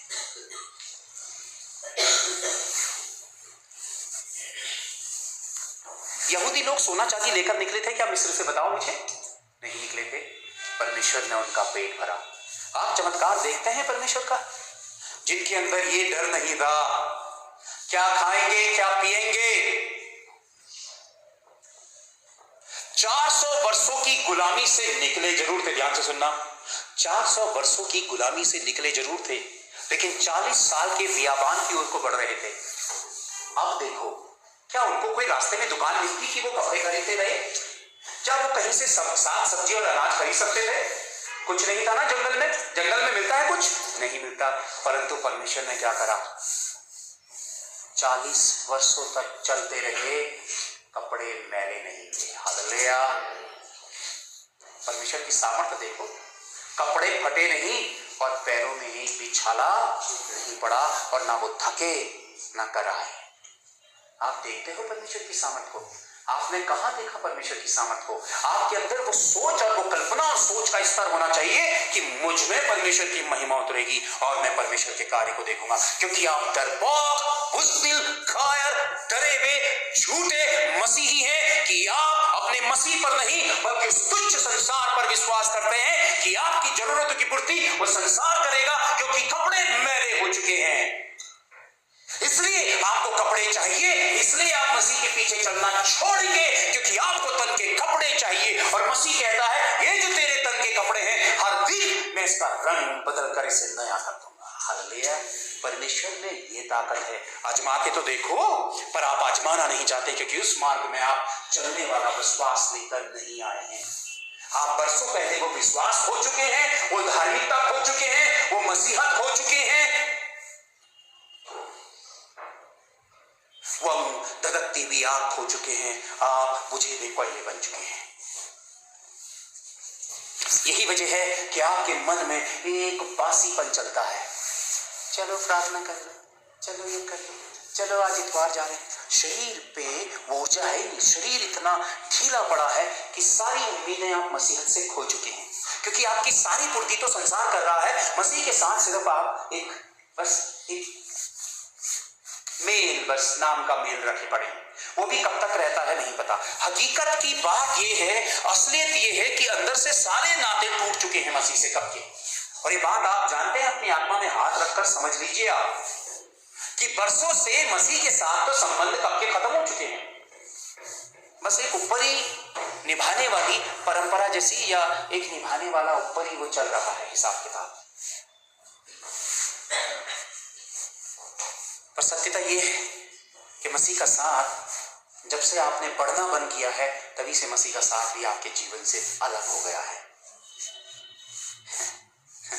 यीशु मसीह ने कहा, मैं जीवन की रोटी हूं। जो रोटी कल के दिन टट्टी बनने वाली है, आप उस रोटी को जीवन की रोटी से ज्यादा कीमती समझते हैं। इसीलिए आप बहुत बेचैन हो जाते हैं अगर एक दिन आपके पास काम ना हो।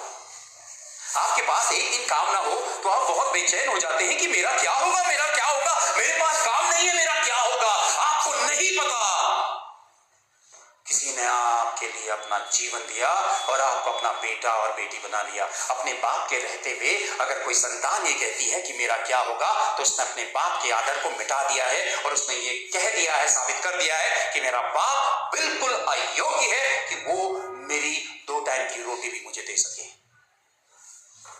इसीलिए यीशु मसीह ने पूरी बाइबल का जिक्र ये नहीं था कि क्या खाएंगे। उसने कहा यार ये चिंता मत करो, ये चिंता संसार कर रहा है। पूरी बाइबल में तुम ऐसे खाओगे, तुम ऐसे अनाज बोना, तुम ऐसे करना, ऐसे वो करना, फिर वो क्या यूरिया छिड़कना, फिर ये करना, फिर ऐसे पानी लाना, ये वाला पानी, ये वाला खाद। यीशु मसीह ने पूरी बाइबल आपको खाने पीने रहने के लिए नहीं बताई है। उसका वचन हमें आत्मा से जिंदा करने के लिए है। संसारिक रोटी का जीवन जीने से अलग करने वाला जीवन है। एक जगह में उसने बस इतना ही कहा, यार ये चिंता तो संसार करता है, यार छोड़ दो, इसको छोड़ दो। पर जिसको प्रभु ने छोड़ दो कहा, हमने प्रभु को छोड़कर उसी को थाम लिया। सोचो आज मसीहत में ये सूखापन, अकाल, आत्मिक जमीन अकाल से भरी पड़ी है। क्यों? क्योंकि वो सींची जाती मसीह के पीछे चलने से, प्रभु की बात को मानने से। आज हमारी डर वो रोटी हो गई है जिससे प्रभु ने कहा इसका डर मत मानना। हमारे अंदर सबसे ज्यादा उसका डर है। प्रभु ने कहा बैठो, हमने कहा हम उठेंगे। प्रभु ने कहा चलो, हमने कहा हम रुकेंगे। प्रभु ने कहा दाएं मुड़ो, हमने कहा हम बाएं मुड़ेंगे।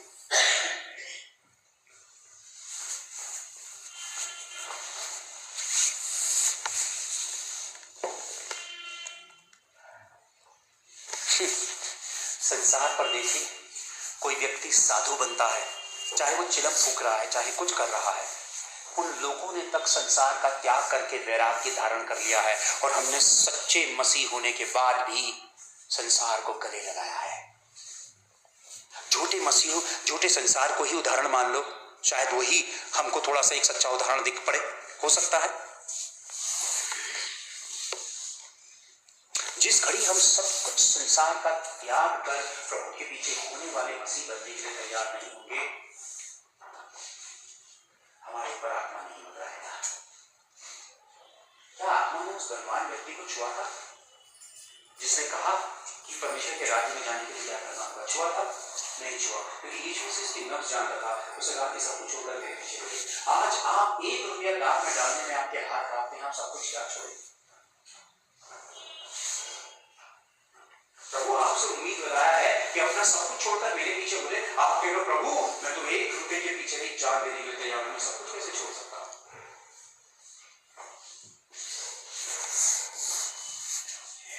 आपको सबसे खराब चर्चा क्या लगेगी? जब मैं यहां पे धन के बारे में बोलूंगा। क्यों लगेगा? क्योंकि वो दुखती रक्त पर हाथ रखना है। आप कहोगे कि ये बर्दाश्त से बात नहीं हो रहा, धन की बात क्यों कही? धन की बात तो करनी नहीं चाहिए। धन की बात धन तो हमारा बाप है, हमारा मालिक है, उसकी बात तो होनी नहीं चाहिए।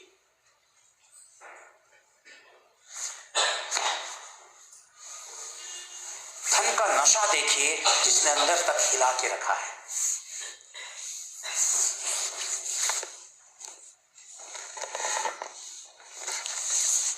माँ भी, पिता भी, भाई भी, बहन भी, खानदान भी, सब संसार में धन की खोज में लगे पड़े। पूरा परिवार संसार की खोज में लगो।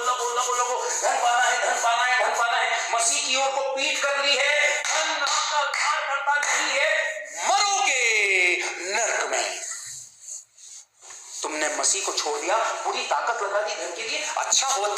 कि तुम मसीह का पीछा करते और धन तुम्हारा पीछा करता। इतना जोर मसीह के लिए लगाया होता, आज मसीह कहां से उठा के कहां रख देता। आने वाले जीवन का संकट इतना भयानक होगा कि फिर जो धन कमाया है वो सामने रखकर भी आपके प्राणों को नहीं बचा पाएगा। हालेलुया। मैंने पिछले हफ्ते आपको एक गवाही दी थी, उसने कहा कि हम बिल्कुल मॉल चलते हमारे, हम धनवान हैं। उसका बेटा मर गया और धन उसके प्राणों को वापस नहीं ला पाया। थोड़ा तो सोचिए, धन को मालिक बनाओगे तो धन तो आपको एक दिन सबसे बड़ा धोखा दे जाएगा। प्राण बचाने के लिए यीशु मसीह ही आएगा। तब आप धन का ढेर लगा के, पैसों का ढेर लगा के कहेंगे, हे धन जीवन बचा ले, जीवन की सांसें दे दे। तब आप धन से मुंह फेर के कहेंगे, हे यीशु जीवन बचा ले, क्योंकि धन किसी काम का नहीं रहा। हमने पानी की तरह पैसा बहा दिया। डॉक्टर ने कहा सॉरी, कुछ नहीं हो सकता। हालेलुया।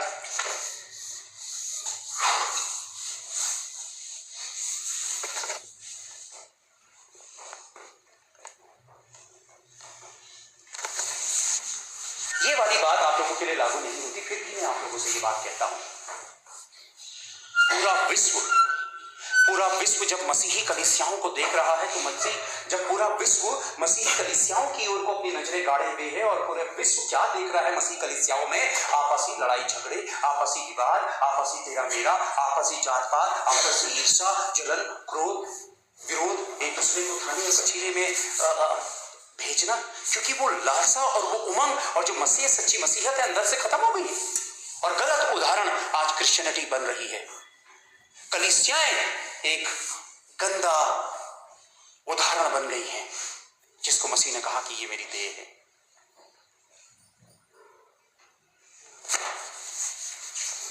संकीर्ण मानसिकता, लोभ, ईर्ष्या, वचन बहुत सारे हैं। क्या करोगे? हर दिन की तरह बाइबल पलटा दूंगा, आपसे कहूंगा कि ये वाले अध्याय में चले जाओ और ये मैं करा दूंगा। लेकिन फिर भी एक वचन देख लो, रोमियो, मैं समझता हूं कि रोमियो अध्याय 6 और वचन 12 है मेरे ख्याल से, 12 और 13। झट से देखो बाइबल में।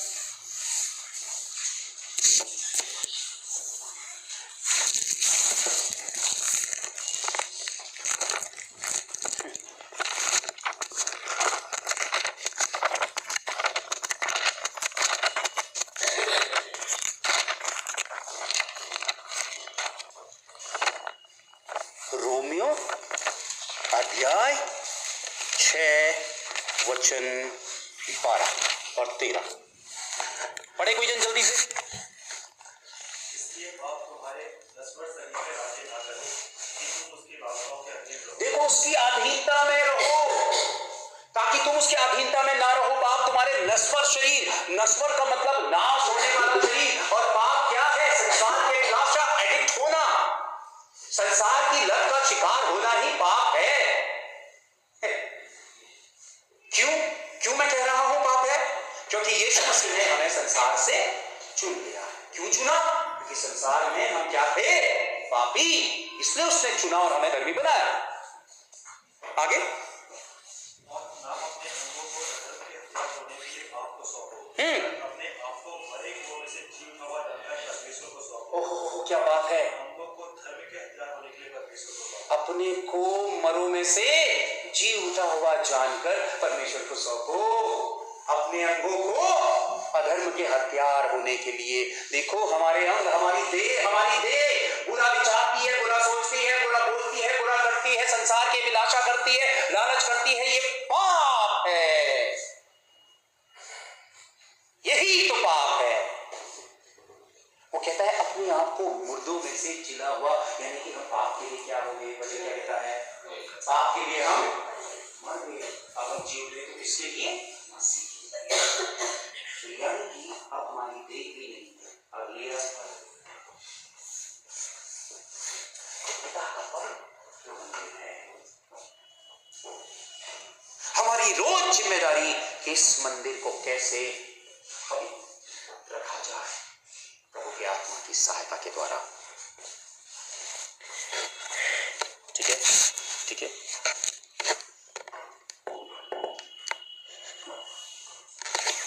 हम अंदर से तो खोखले हो गए हैं, कहां से आएगी, क्योंकि बासी मसीहत को लेकर चल रहे हैं। प्रभु ने कहा मैं हूं।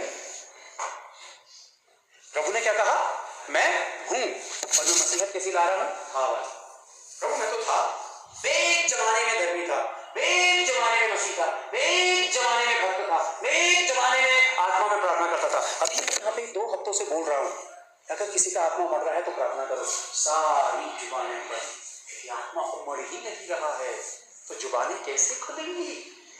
सोचो, प्रभु की महिमा के लिए जुबानें।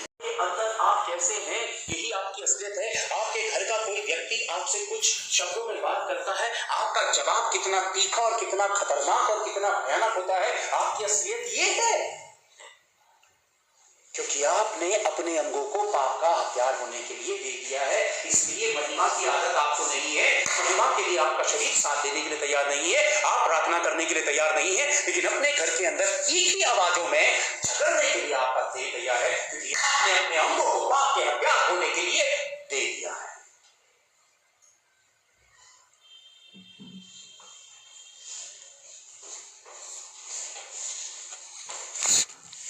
मैं अपनी आत्मा की सच्ची बात बता रहा हूं जो मेरी आत्मा में चल रहा है। मैं इस कलीसिया को प्रभु के साथ उठते हुए बिल्कुल नहीं देख रहा हूं। मैं एक जिम्मेदार मसीह हूं। सच और झूठ प्रभु पकड़ेगा और मुझसे कहेगा कि तुमने इतने सारे लोगों के सामने झूठ क्यों बोला। तो इसलिए मैंने सोच समझ कर बोला कि कलीसिया स्वर्ग नहीं जा रही है इस वक्त के हालात के अनुसार। नंबर 2, ये कलीसिया मसीह के पीछे नहीं है, ये परम सत्य है। और अगर अभी यीशु मसीह आ जाए, कितने हैं आप में से जो अपना सब कुछ छोड़कर मसीह के पीछे होने के लिए तैयार है? ये है मसीहत। संसार का कुछ इच्छा, हाँ प्रभु हम तेरे पीछे होने के लिए, तेरे पीछे चलने के लिए हम तैयार हैं।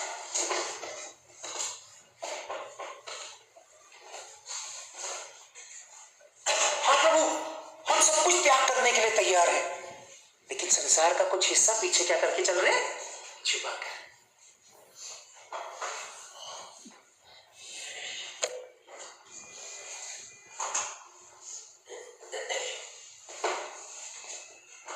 कितनी अंतरात्मा की बातें हैं जो मैं बता नहीं सकता हूं।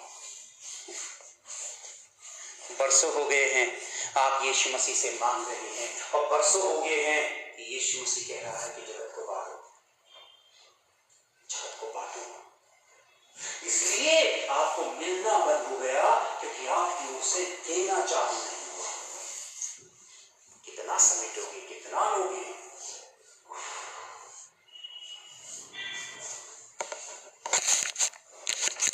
गरीब को क्यों रखा परमेश्वर ने इस दुनिया में? ताकि वह अमीर के दिल को जांच सके। और गरीब को इसलिए रखा ताकि वो परमेश्वर पर निर्भर हो सके।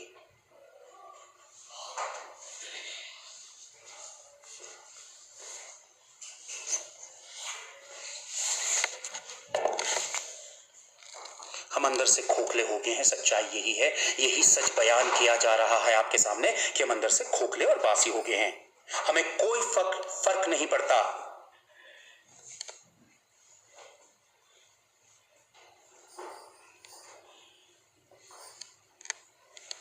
हमें कोई फर्क नहीं पड़ता है।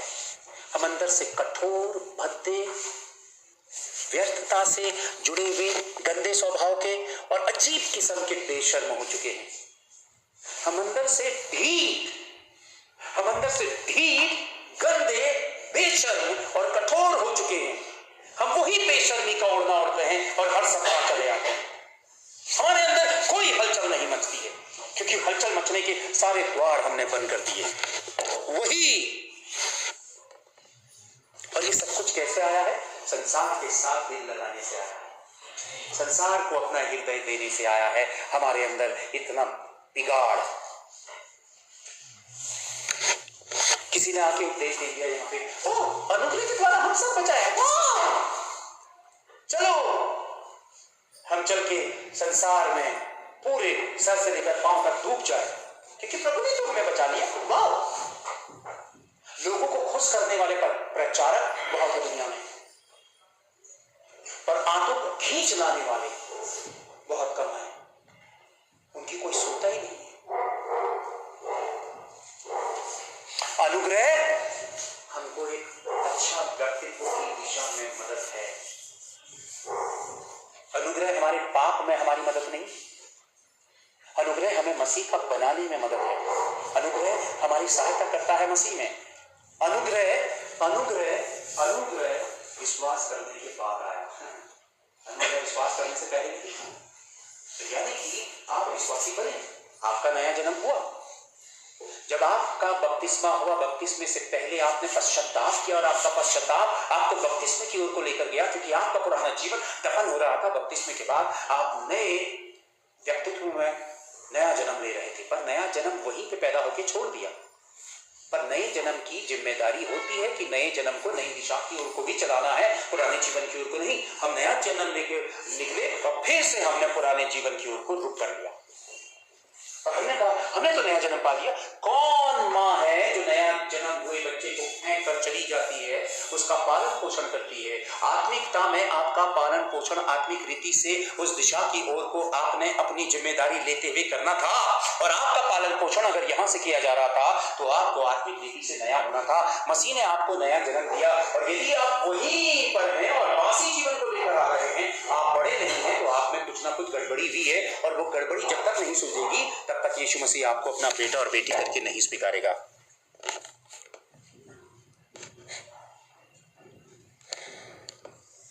मैं आपसे एक बात पूछना चाहता हूं कि यदि ऐसा ही जीवन जीना था तो फिर मसीहत में क्यों आए?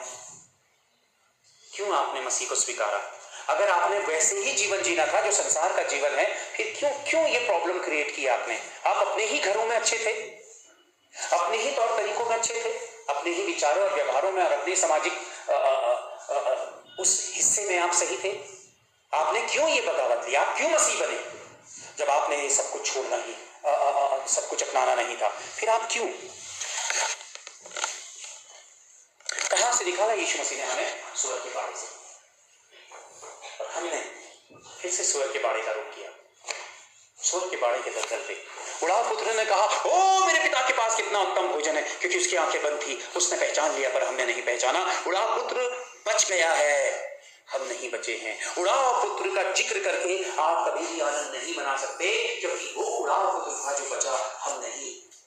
अभी हमें सूअर के बाड़े से निकलना बाकी है। दिमाग काम नहीं करता, काम नहीं करता। संसार का जिक्र कर लो, किस दिमाग चलेगा?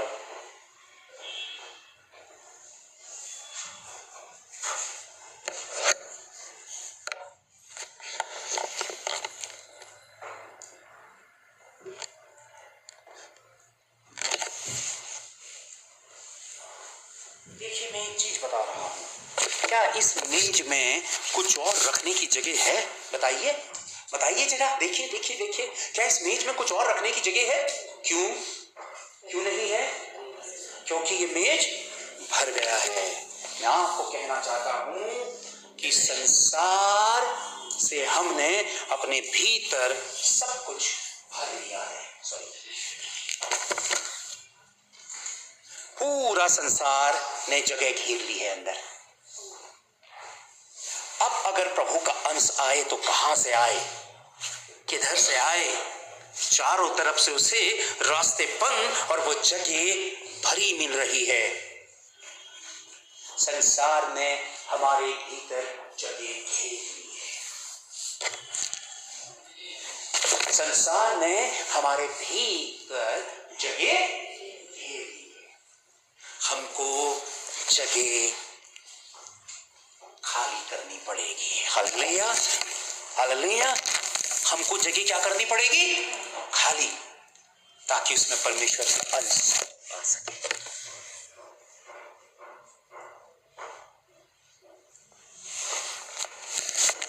और दुर्भाग्य की बात, अंदर क्या चल रहा है? संसार।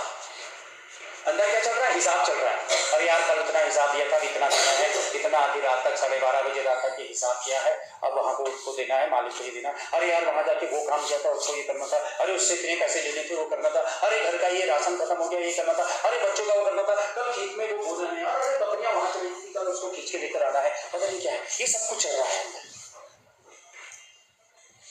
संसार चल रहा है अंदर।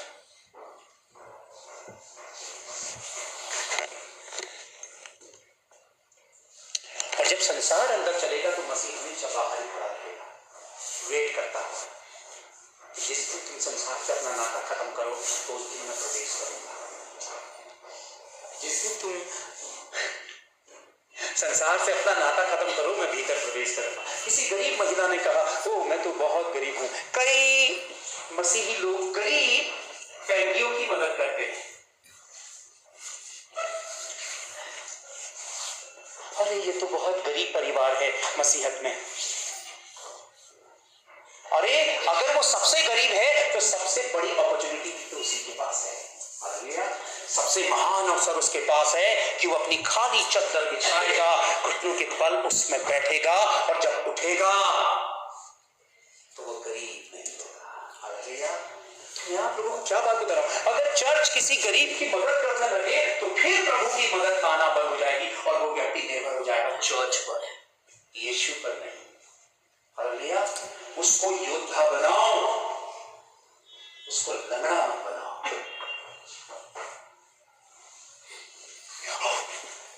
चलो चेहरा लटकाओ, बाल भी थोड़े से बिखेरो, कुछ पुराना कपड़ा पहन के जाओ ताकि दुनिया हमको बहुत गरीब समझे।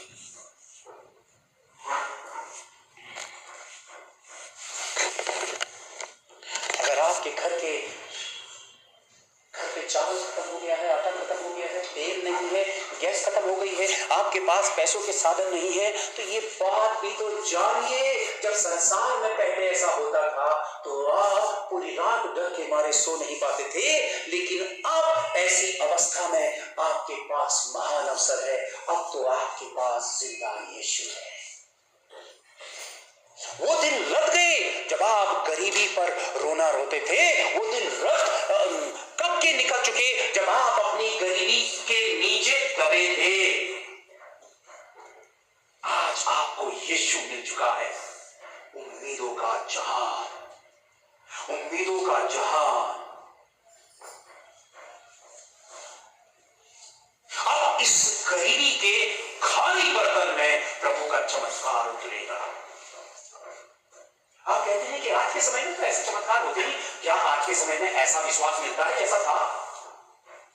क्या आज के समय में वैसे विश्वासी मिलते? हम कहते हैं अरे उस समय में परमेश्वर ने बर्तन भर दिए थे, आज के समय में थोड़ी भरेंगे। आज के समय में इसलिए नहीं भरेंगे क्योंकि उस समय का विश्वास ऊंचा था और आज का विश्वास खत्म है। बर्तन कैसे भरेंगे? क्योंकि जैसे ही बर्तन खाली होते संसार का डर सताता है और संसार से हम उसको भरने लगते हैं। प्रभु से कहते हैं आप जहमत मत उठाइए, हम संसार से भर रहे हैं। प्रभु अपने हाथों को मसलता और कहता वाओ इनके बर्तन खाली है और मैं चमत्कार करूंगा। और जैसे यीशु मसीह अक्षम करता संसार से अपने बर्तन खिलाते और यीशु मसीह फिर से अपने अवसर को पीछे कर लेता। ओह शुभ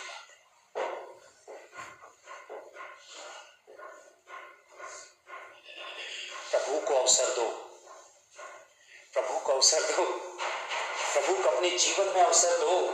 यीशु मसीह ने अपने चेलों से क्या कहा? रास्ते के बिना लाते बिना ना झोला ना बटुए। बस वो लोग मेरे पीछे क्यों?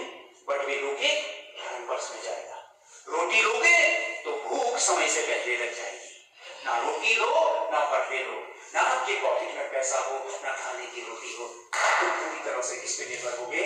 मुझ पर। और जैसे भूख लगेगी आप कहने वाले ही होंगे प्रभु दो, आप प्रभु दो, इतने नहीं करते प्रभु दो। किसी ने आपके सामने घी लगी हुई गर्म रोटी और उत्तम भोजन आपके सामने आपने रो भी नहीं रहा था, प्रभु आपकी जुबान पे भूख आने से पहले ही आपका पेट भर देगा।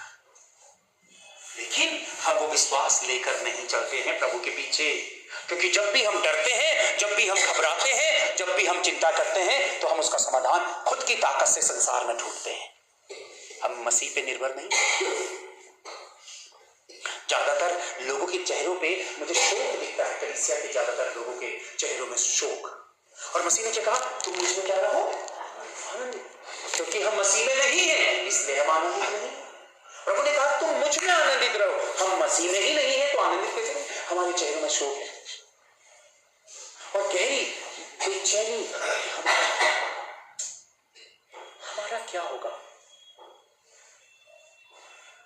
नसीहत की चुनी अगर आपके अंदर ये सवाल है।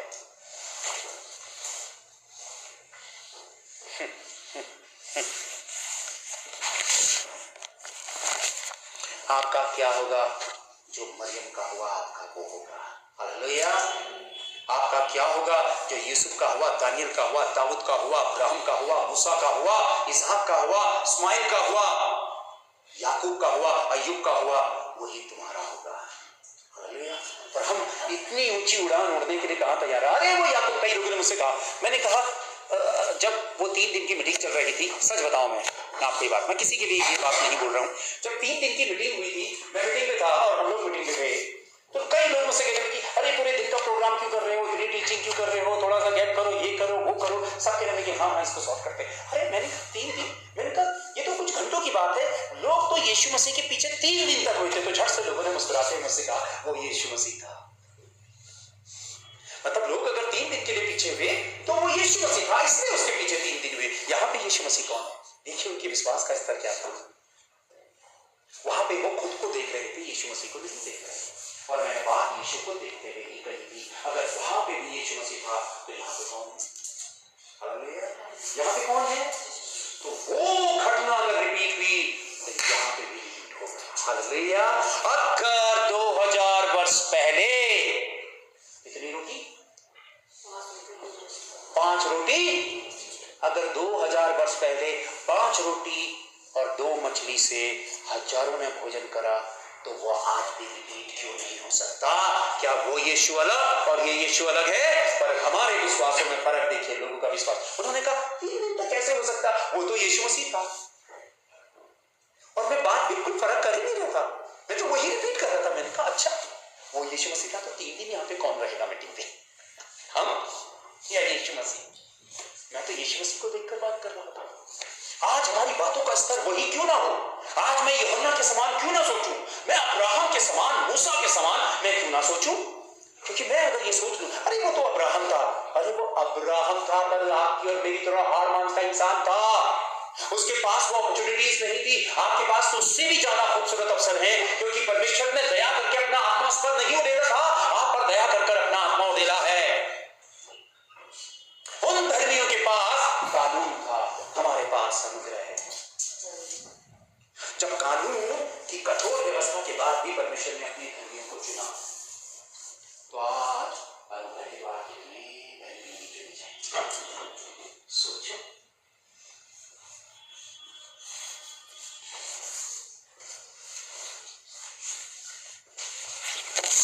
मुर्दों के लिए ये बातें नहीं, सच बताऊं मैं, ये बातें जो अभी तक अधूरे से पड़े हैं और शायद कुछ सांसें चल रही हैं, ये बातें उनके लिए।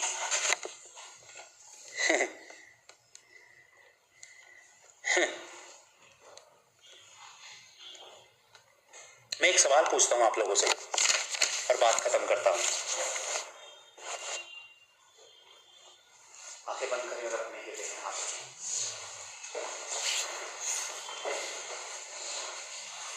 मैं एक सवाल पूछूंगा, मेरा सवाल के लिए अपने कान खुले रखना। आंखें बंद करो पर सवाल के लिए कान खुले रखो। आपने क्या ख्वाब देखा था इस कलीसिया के लिए? आपने इस कलीसिया के लिए क्या सपने सजाए थे? और आपने अपने आत्मिक जीवन के लिए क्या सपने सजाए थे? जब आप उस सवाल का जवाब अपने अंदर ढूंढो, आपने क्या ख्वाब रखा इस कलीसिया के लिए?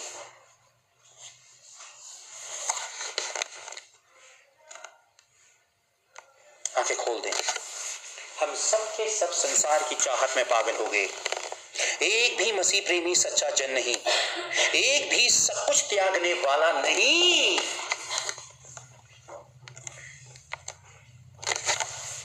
और हकीकत आज मैं बताऊं, आज की हकीकत,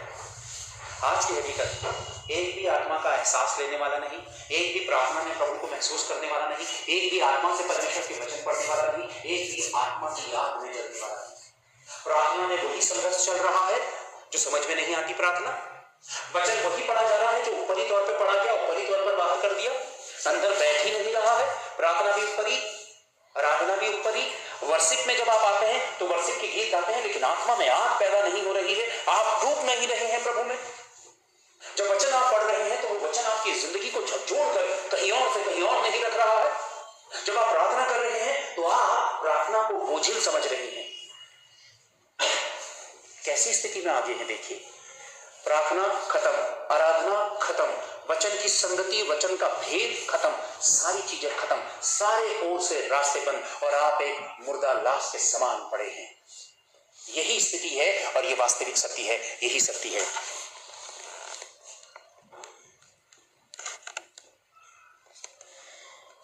आए जरूर हैं, हम यहाँ पे आए जरूर हैं, लेकिन इरादे क्या है हमारे? खत्म। कोई इरादा लेकर आया है मसीह के लिए यहाँ पे? क्योंकि सबके अंदर संसार के इरादे हैं, उसके बाद उन इरादों को पूरा करना है, वही उसी के लिए एक्टिव हो जाएगी हमारी पूरी बॉडी।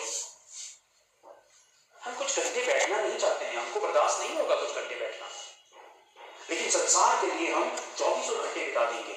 आधी रात को जाग कर भी हम संसार के साथ अपना सौदा करने की कोशिश करेंगे, बातों का, विचारों का। हम आए जरूर हैं पर बासीपन के साथ और उसी संसार के हैं। मैंने कहा ना कि हम इरादे क्या लेकर आए? क्या वाकई इरादे हैं आपके अंदर? क्या कोई इरादे लेकर आया आज कि यार मैं तो एक इरादे से जा रहा हूं कि मैं मसीह का बेटा और बेटी बनूंगा? मैं इसी इरादे से आया हूं, मेरे इरादों में कोई कमी नहीं है, मैं झूठे इरादे लेकर नहीं आया। आप में इरादे क्या है? आप तो उठे और चले आए, इरादे नहीं। और बात कौन है? जो इरादों से भरा हुआ होता है, जिसके अंदर एक मकसद पनपा होता है। इरादा ही नहीं।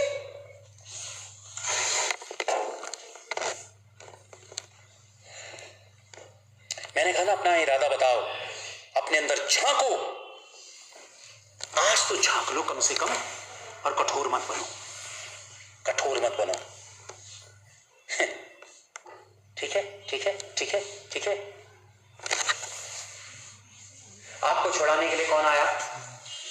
सारे बताओ, कौन छुड़ाने आया? दोबारा नहीं आया, क्योंकि दोबारा वही की उसको दौड़ है, तो क्या दोबारा आएगा? फिर से यीशु मसीह क्रूस में चढ़ेगा, दोबारा आएगा?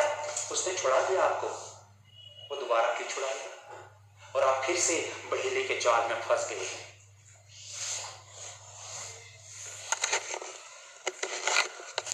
अब तुम्हें छुड़ाने कोई नहीं आएगा। मैं अपनी आत्मा का बहुत गहरा बोझ आप लोगों के सामने बांट रहा हूं आज। ये कलीसिया मिट रही है और ये मेरी आत्मा का बहुत गहरा दर्द है। मैं रोना नहीं चाहता हूं आप लोगों के सामने, लेकिन सच्चाई यही है। मुझे सालों हो गए हैं कि मैं इस कलीसिया को एक ऐसी बीमारी से ग्रसित देख रहा हूं जिसका इलाज मुमकिन है या नहीं है, यीशु मसीह ही जाने।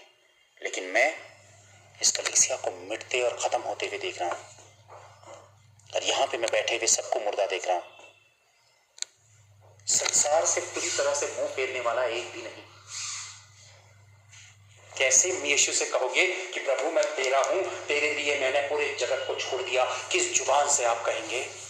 प्यार तो वही है कि दिल का एक हिस्सा भी मैं किसी और को ना दूं, पूरा का पूरा दिल निकाल के उसी के हाथों में दूं जिससे मैंने सच्चा प्रेम किया।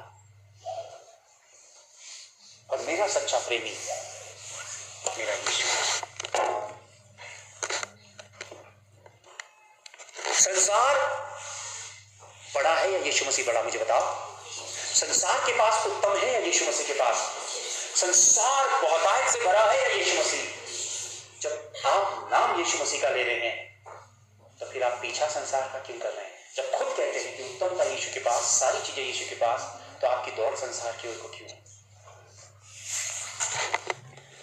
मैंने कहा संसार से मुंह फेरने वाला आप में से कोई नहीं। अगर ये बात यहाँ पे यीशु मसीह आज के दिन कर दे कि अपना सब कुछ बेचकर कंगालों को देकर मेरे पीछे हो लो, कितने तैयार हैं? सब कुछ बेचकर कंगालों को देकर अब मैंने अपने जीवन की आहुति प्रभु को दे दी है। पीछे पति छूटे, बच्चे छूटे, बाप छूटे, माँ छूटे, बहन छूटी, भाई छूटे, परिवार छूटे, गृहस्थी छूटे, नौकरी छूटे, करियर छूटे, मेरे सर्टिफिकेट छूटे, मैं मसीह के पीछे हो गया। कितने हैं उस इरादे से भरे हुए? भाग खड़े होंगे आप, हकीकत में भाग जाएंगे आप। शोक से आपके चेहरे उसी धनवान व्यक्ति के समान लटक जाएंगे, क्योंकि आपने मसीह से ज्यादा प्रेम अपने लोभ से किया है।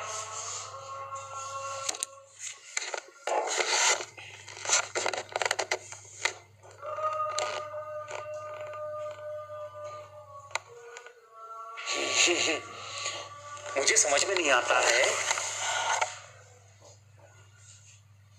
अब्राहम बेसुदी में चल दिया, मूसा बेसुदी में चल दिया, उसे तो फर्क ही नहीं पड़ता था कि कत्ल होगा, मौत होगी। यूहन्ना ऐसा रंगा जोगी था कि वो धुन में चल दिया, गर्दन कट गई। अरे जा, स्तिफनुस घुटनों के बल आ गया, उसने कहा मैं पिता के स्वर्ग के राज्य को खुदा हुआ देख रहा हूं। क्या स्तिफनुस ने कहा वो इतना बड़ा पत्थर मेरे यहाँ पे लगा, फिर मेरे यहाँ पे लगा, फिर मेरे यहाँ पे लगा? उसने पत्थर गिरे या उस स्वर्ग को देख रहा था? चोटें उसकी देह में लग रही थी, पर पागलपन, वो नशा जो उसने कस मारी थी आत्मा की, जो उसने चिलम फूका था आत्मा का, उसका नशा उसके रोम रोम में था और वो पत्थरों के दर्द से ऊपर उठ चुका था। हालेलुया। वो स्वर्ग को खुला हुआ देख रहा था। ये पागलपन और जुनून आज की कलीसिया के दौर पे नहीं होगा तो ये कलीसिया बर्बादी की ओर को जाएगी और वो कलीसिया उठ नहीं पाएगी। मैं वही अग्निमय कलीसिया देखना चाहता था जो मेरे अंदर का ख्वाब था, जो मैंने आपसे कहा कि आंखें बंद करके कुछ पल के लिए तलाशो कि आप कैसे मसीह और कैसी कलीसिया का सपना लेकर आए थे। और आज आप खुद जिम्मेदार हैं एक बुझे हुए कोयला बनकर। आप किसी दूसरे पर उंगली नहीं उठा सकते। संसार की चाहत, संसार का पागलपन, संसार का नशा, संसार की चाहत ने इतना दीवाना किया है कि एक कदम टिकते नहीं है मसीह के साथ। दो पल पर बेचैनी होती। मैंने कहा ना, यहीं पे बाजार पे ही ये बच्चे काम करते हैं। एक पल के लिए कभी मेरी दरवाजे पर अपने मन से इन्होंने दस्तक नहीं दी कि आकर कहे कि दो पल आपके साथ, दो पल बिताकर प्रार्थना करना चाहते हैं, क्योंकि आंखों में बेचैनी है। संसार अपना जोर मार रहा है और हम संसार के होना नहीं चाहते हैं। वो पागल है संसार में, वो डूबे हैं संसार में, वो रुपये गिनने में मस्त हैं। छुड़ाया यीशु ने, अंधकार से छुड़ाया यीशु ने, दलदल से निकाला यीशु ने, गंवाड़ीपन से निकाला यीशु मसीह ने, सींचा यीशु मसीह ने, हाथ से लिखना सिखाया यीशु मसीह ने, जीवन में बुद्धि अकल समझ दी यीशु मसीह ने, लेकिन दिया उन्होंने अपना हिस्सा संसार को। ओह जीसस।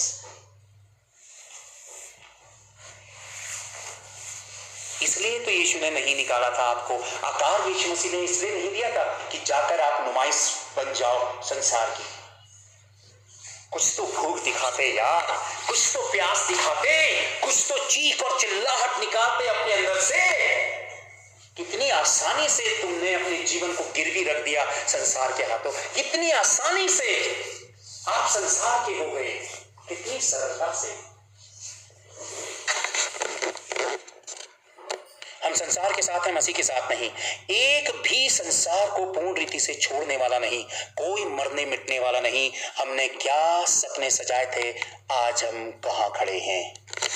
मैं बाइबल के वचन नहीं पढ़ूंगा, हे बाइबल के वचन, लेकिन मैं वहां लेकर नहीं जाऊंगा, क्योंकि मैंने आज आप लोगों को एक्स्ट्रा समय लिया। इसके लिए मैं क्षमा मांगता हूं, लेकिन वास्तविकता की ओर को झांको। आने वाले सप्ताह फिर से वही होकर मत आओ, पासी मसीह बनकर मत आओ। अपने अंदर झांक लो। और मैं आपसे ये कहता हूं कि देखो कि अंदर किसके विचार चल रहे हैं, शैतान के या मसीह के। आप किसको जिताना चाहते हो? यदि आप वाकई मसीह के होना ही नहीं चाहते हो और आपने अंदर से ठान लिया है, तो आने वाले सप्ताह से मत आना, बिल्कुल मत आना। और यदि आज आपने इन बातों को समझने की कोशिश की, तो आने वाले सप्ताह के 6 दिन हैं। सच कहता हूं, बदलने के लिए 1 मिनट काफी है, 1 सेकंड काफी है कि पल भर का मैं फैसला लूं और मैं बदल जाऊं। 6 दिन तो बहुत काफी हैं। और मैं उम्मीद रखता हूं कि कुछ तो होना चाहिए। Thank you.